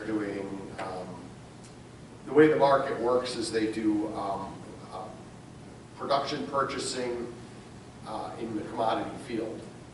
So they don't look and act like normal contracts, but they pretty much contain all the language that's in your current contract and all the types of language you see in NICEAG agreements, because the rates can go up and down. Normally when you sign a contract, I'll give you X for this amount of dollars, but in the energy industry, well, our rates might go up, and so we reserve the right to increase your rate. Okay. These contracts say the same thing. They're very dense, they're very chewy, but the experts that the town has hired to do consulting recommended them. The two areas that I red flagged as to make sure the town understands the risk is you're not guaranteed the savings. It's just based on their track record and consistency. You hire a professional that knows this industry, and that's what they recommended. And they also have some liquidated damages provisions in the event you fail to pay. I'm not sure you'd ever not appropriate funds to keep your lights and heat on in your public facilities, but it's theoretically possible. So there are some issues in these contracts that don't fit into what we would happily consider a contract. We have the option of spending time and money to go back to them and trying to negotiate these terms, but they're pretty much non-negotiable. So the question is, do you have any questions, and what level of risk is unacceptable? Because you're in the commodities market, there's, you can't, if PSC bumps the tariff, your price is going to change whether that contract says it or not. But, you know, these contracts, I'll tell you, the Marathon one is a little more onerous than the other one, but it is what it is. To me, it's like we can ask, we can spend time and money asking. The changeover wouldn't occur till 2021. Because of the amount of time, lead time they need to let everybody know through the chain who's the producer, who's getting the credits, who's getting the green energy credits if they're supplying from alternative energy sources, blah, blah, blah. So those are the two big risks that I see inside of that. Is one is that the price is not fixed and your savings are not guaranteed, and there's a liquidated damages clause if you breach or depart. We can go back and try to temper those a little bit. I talked to the consultant and they said, yeah, good luck with that because they're buying in volume. It's a purchase-based contract. But you can ask. The answer is always no unless you ask, right? So you can ask, but to me, it's sort of like what the planning board recommends on keeping the wind in. There's good reasons to maybe separate the wind out, but they're sort of your experts on land use and planning, and they've made a recommendation. You're either going to trust that recommendation and do some final tweaking, or you're not. And these consultants are pretty good. I talked to them a little bit to understand how big the playground was that we could push back on. And as with most energy contracts, if you tell NICEAG you want to get electricity from NICEAG and they send you a contract and you go back over 20 changes, how long do you think it'll take you to power on. So there's not a lot there that's negotiable, but I think you should look at it and understand those two risks in particular, that the price can change and that there's liquidated damages. And then let me know if you have questions and whether or not we should go back.